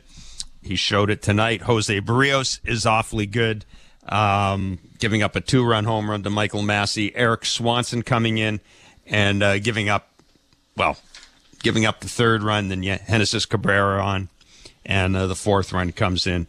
But the third one, I think, was probably the backbreaker, given the way things have gone offensively for this team. But, Kevin, let's start by talking about the starting pitching, and Jose Berrios in particular. We'll start with him.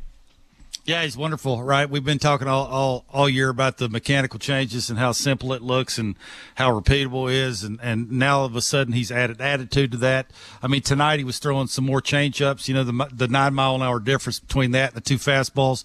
He was throwing some more four-seamers up, which is not always the case. Also he's sort of taking away what Chris Bassett does with the two-seamer, starting to throw a few of those up. That can be a weapon into righties, away to lefties. Like, when he's doing that to quadrants and can do that with a consistent velocity, and then add the slurve, slider, curveball. Like, it looks to me like he's got three of them. I know when you have a conversation with him, it's really hard to figure out what to call it.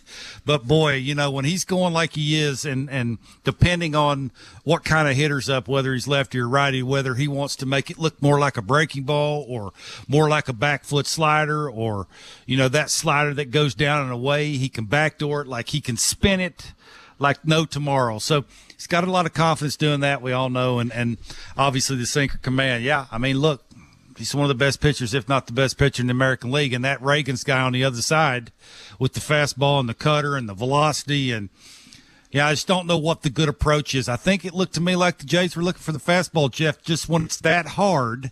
Mm-hmm. And he's somewhat located. I mean, he gave him some good pitches to hit, but it is 98, and it just looked to me like it had an extra gear. I know what the scoreboard was saying that it was 98. It looked to me like it was a little harder, but that dude's good. Like, if you like pitching, that was the game to watch for sure. Yeah, no, it really was. I mean, some nights, I'm not a big believer that you tip your cap, yada, yada, et cetera, but you can with Cole Reagans tonight.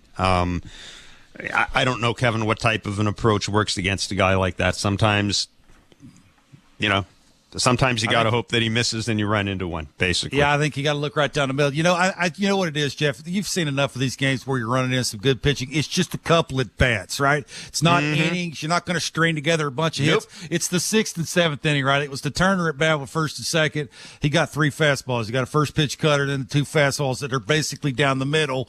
Looked to me like he was late on. Maybe he was looking for a secondary pitch when he got to 2 strikes, but that's one of those at bats. And then the Kevin Biggio at bat against Schreiber, where he was, basically made some good pitches. The arm angle's a little bit different after you're facing a guy that throws a bazillion miles an hour. Again, I ain't making excuses. Just tougher at bats to sort of, when you've been used to all day opening up the front side, cheating to get to that high octane velocity, and then you're facing this dude where you have to stay through the baseball, think left center in a big situation. And that's sort of what it comes down to against these good dudes, right? Is you have to have those at bats. You have to have the right guy come up, and just so happens tonight they didn't get the big hit.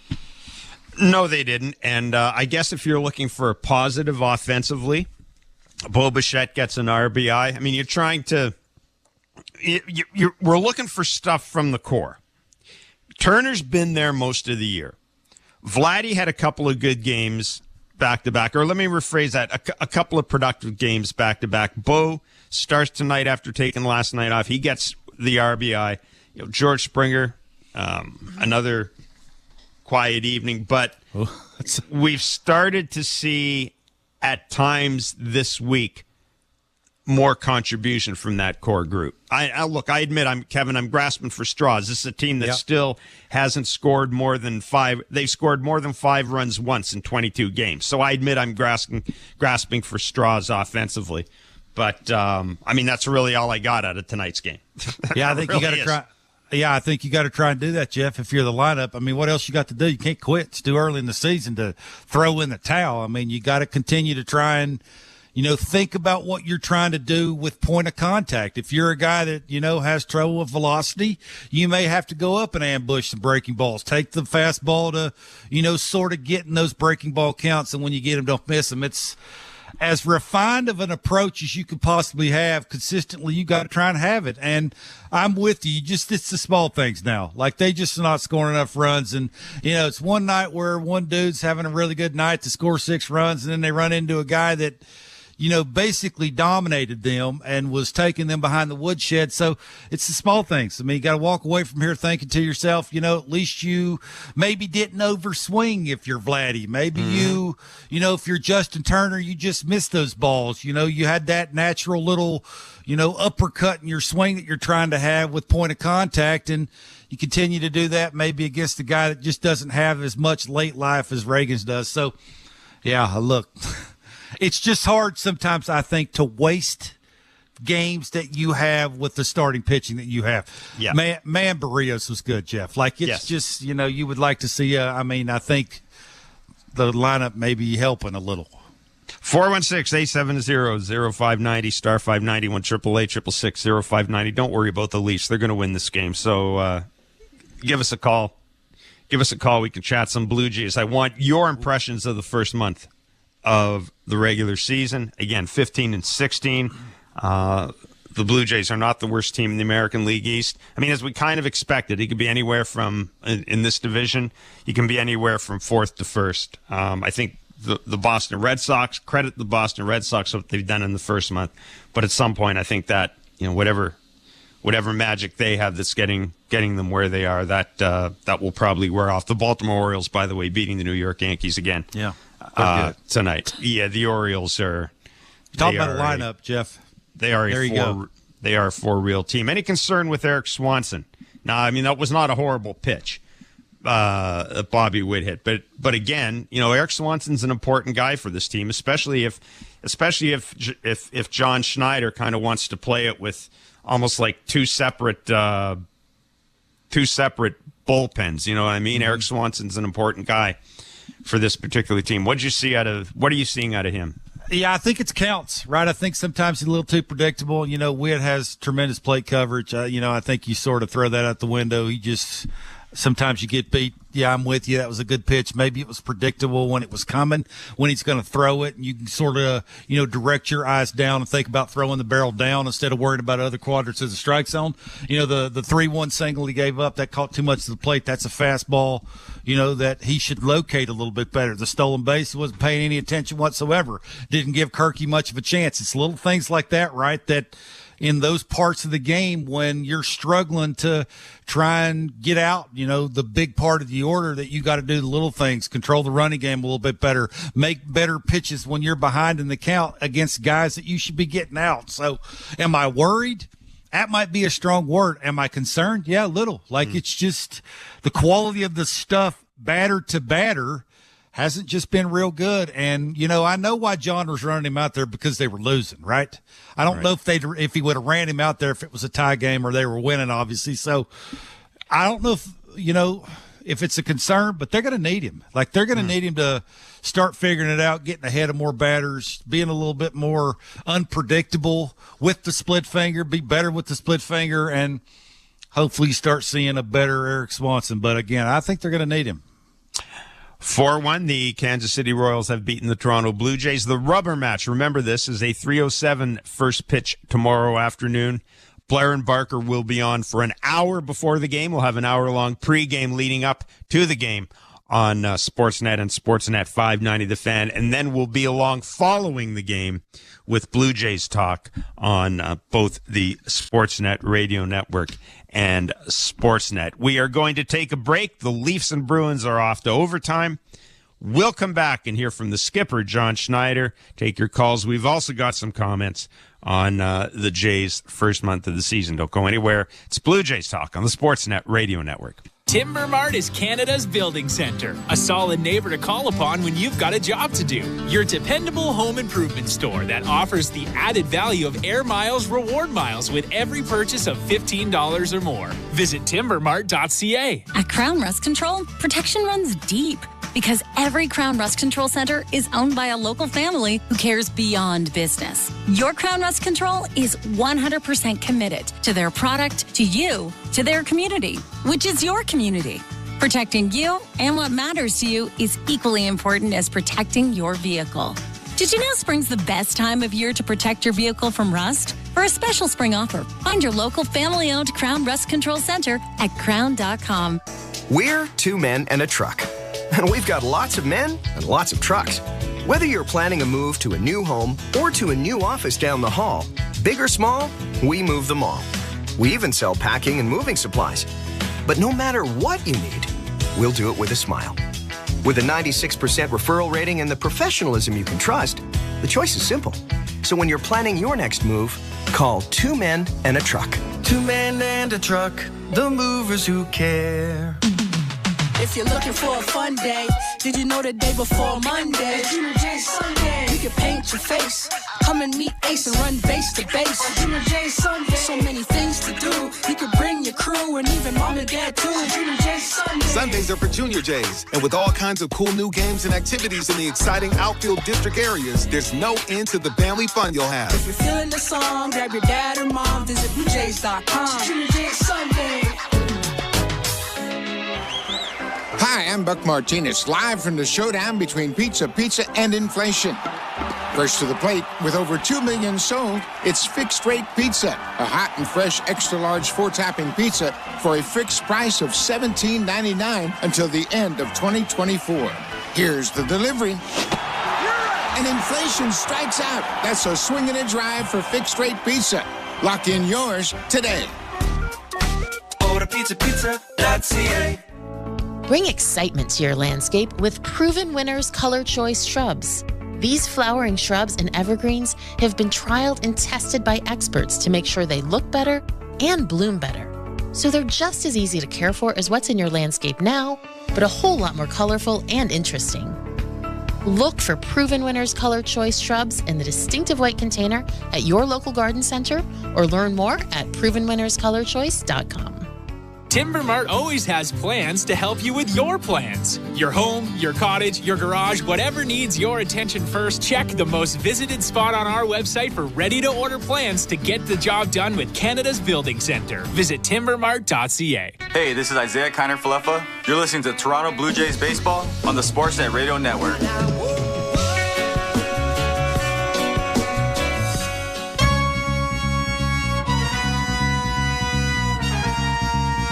All right, 4-1, the Toronto Blue Jays have lost to the Kansas City Royals. We'll hear from the skipper, John Schneider, in a few minutes. See what you did there. You see what I did. Third game of the series goes tomorrow afternoon. Work from Dome, they calling it. Work from Dome. The Leafs and Bruins, they're in overtime. And not to worry, Leafs fans. Not to worry, Leafs fans. William Nylander's going to score in overtime and win it. Got it in the bag. It's in the bag. I've been telling everybody this series has been in the bag, but people don't listen to me. They should.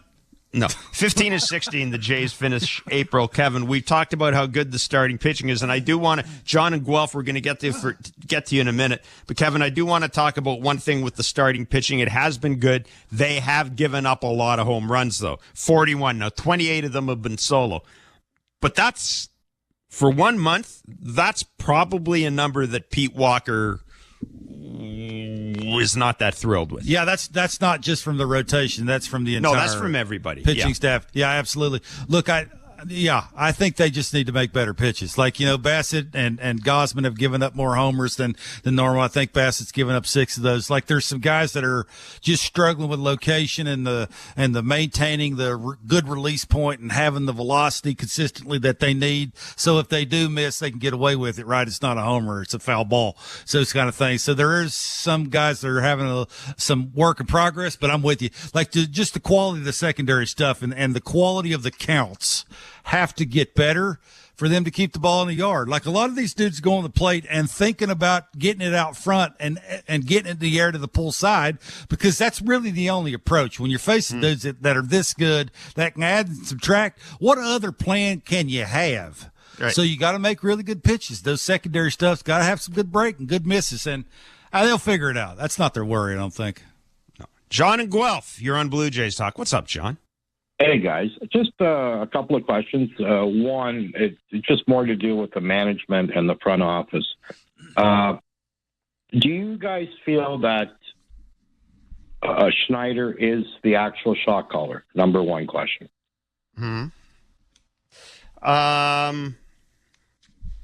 Kevin? Yes. Yes. I think they've learned from their mistakes, John, from the last couple of years, and they will give, so I'm told, they will give the information. What John does with it is up to him. Now, that ties in kind of with what I've been told too. So, yeah, okay, thank you for that. Next question, mainly for you, Kevin.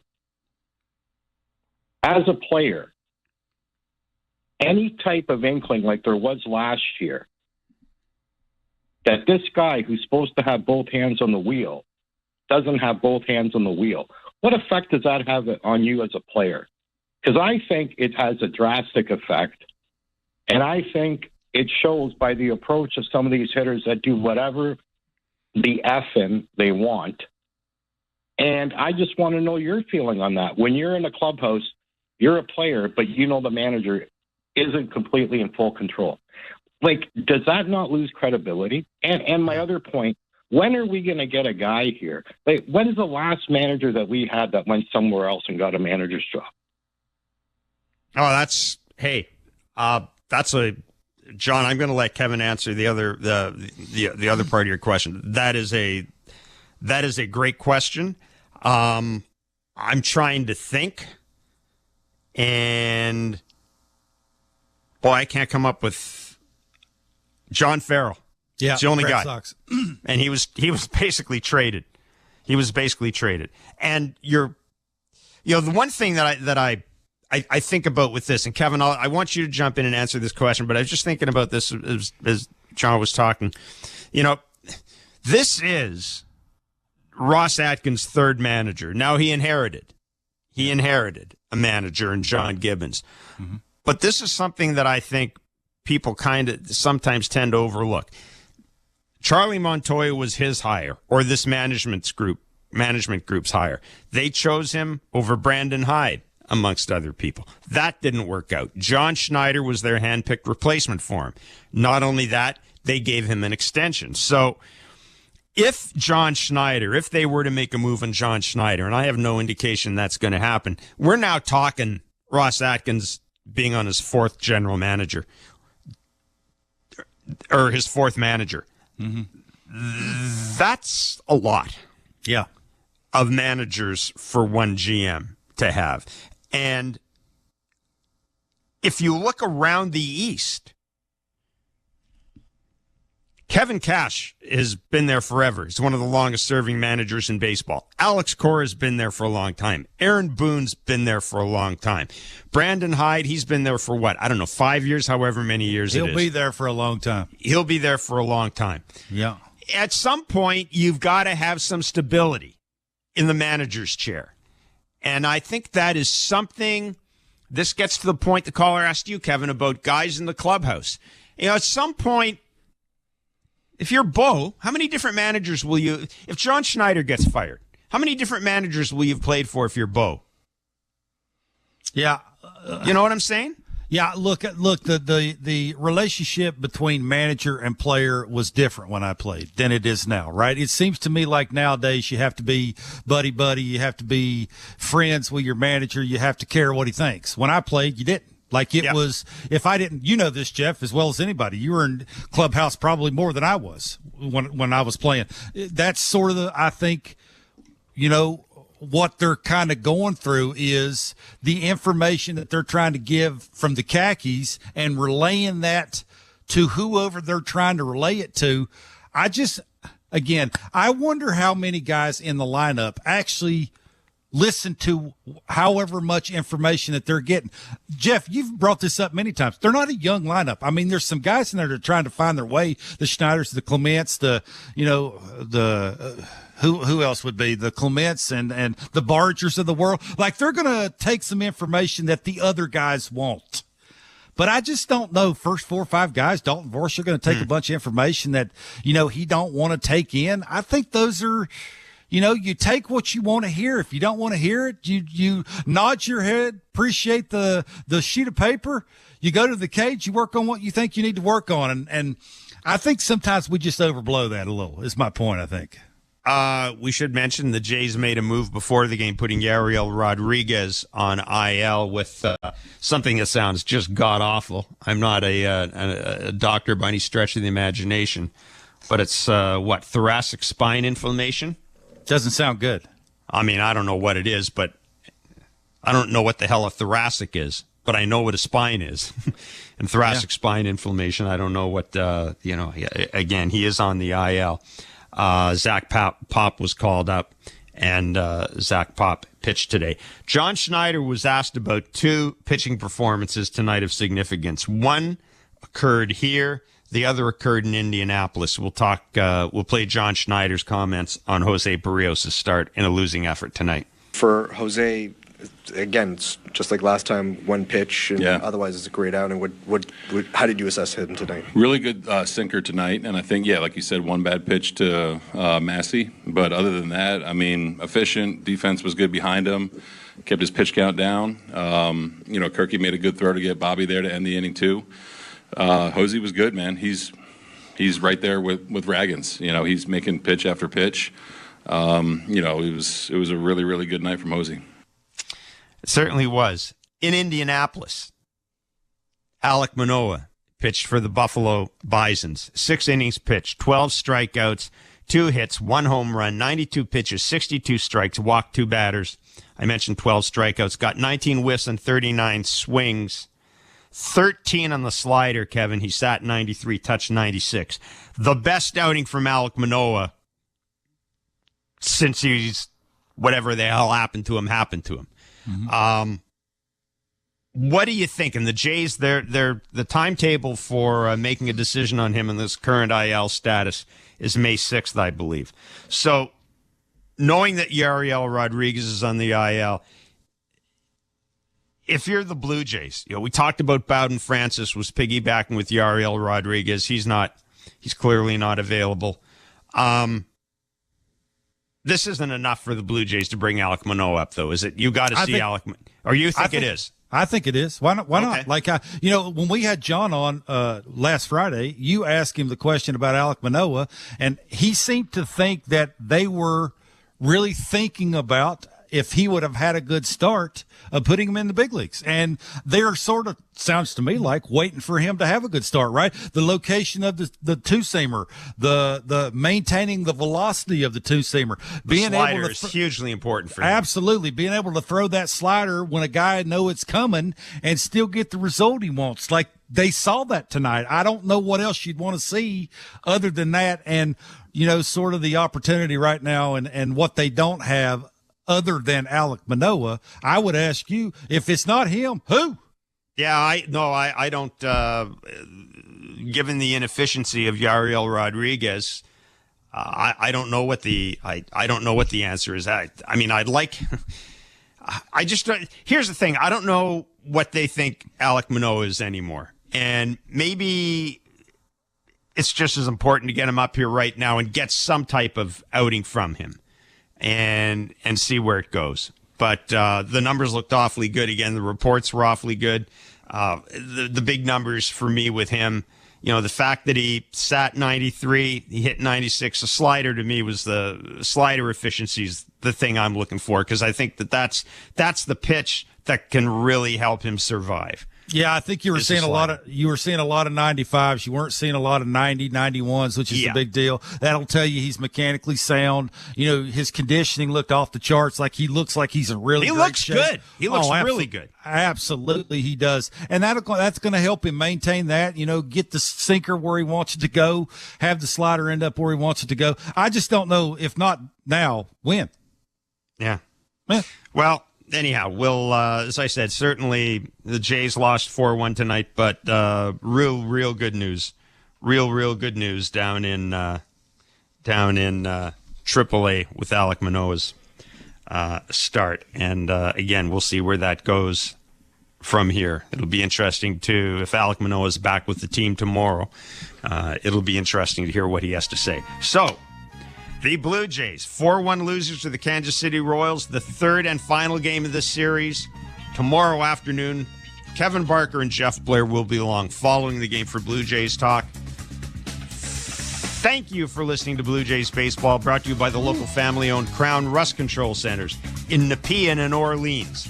Protect your vehicle from rust today. Find your family-owned Crown at crown.com, Canada's #1 rust protection. This has been Major League Baseball play-by-play on SiriusXM and the SiriusXM app. Why do I love calling this game? Calling this game. Calling this game. Calling this game. Why do I love calling this game? It's because I get a chance to bring some joy into people's lives. Anything can happen on a baseball field. We've got a new game. It's perfectly unscripted theater. Everybody on their feet. Because you never know what you're going to see on a given day. It is bedlam at the bank as Bryce Harper has put the Phillies on top. There's just something about baseball on the radio. Something about the way wood hits leather. A swing and a drive to deep left center. The way leather hits dirt. And he made the play. Oh, my. The way a deep fly ball sounds like it's about to change history. High fly ball to center field. It's hit pretty well toward the wall. Until the cleats hit the grass, hit the crushed brick, and then nothing but sky and a silent crowd. That ball's high. Until leather hits leather and 40,000 fans lose their collective minds. In a perfect symphony of chaos. He jumped up on top of the wall, balanced himself, and caught it. The way nothing triumphs a perfectly honest call. I don't believe what I just saw. And the way the right voice can make a moment live forever. Touch 'em all, Joe. You'll never hit a bigger home run in your life. Outsiders may think this is just two teams. A ball, a bat, and a microphone. But no. For over 100 years, this has been the soundtrack of the American pastime. He struck it out looking. It's over. It's over. The Rangers have won the World Series. The soundtrack of summer. This is Major League Baseball on the radio. Right now on SiriusXM. All rise. Coming in 5. Get ready to play. 4. Get up. Get up. 3. Can you believe it? Put your seatbelt on. Wow. Talk about the game and all the stories on MLB Network Radio, SiriusXM 89, and the SiriusXM app. From 182 on Internet 850, Guardians on Internet 847, 9:38 p.m., LA Angels take on the Philadelphia Phillies. Angels on Sirius 161, XM 185 and Internet 852, Phillies on Internet 860. 9:40 p.m., Seattle Mariners take on the Atlanta Braves. Mariners on Sirius 132, XM 184 and Internet 864, Braves on Internet 841. 9:40 p.m., San Diego Padres take on the Cincinnati Reds. Padres on Sirius 94, XM 188 and Internet 862, Reds on Sirius and XM channels 89, Internet 846. 9:40 p.m., Arizona Diamondbacks take on the LA Dodgers. Diamondbacks on Sirius 146, XM 186 and Internet 840, Dodgers on Internet 853, Spanish Feed on Internet 871. 9:40 p.m., Oakland A's take on the Pittsburgh Pirates. A's on Sirius 108, XM 187 and Internet 859, Pirates on Internet 861. I'm Frank Trachtenberg with your Sirius XM MLB schedule for Tuesday, April the 30th. All times are Eastern.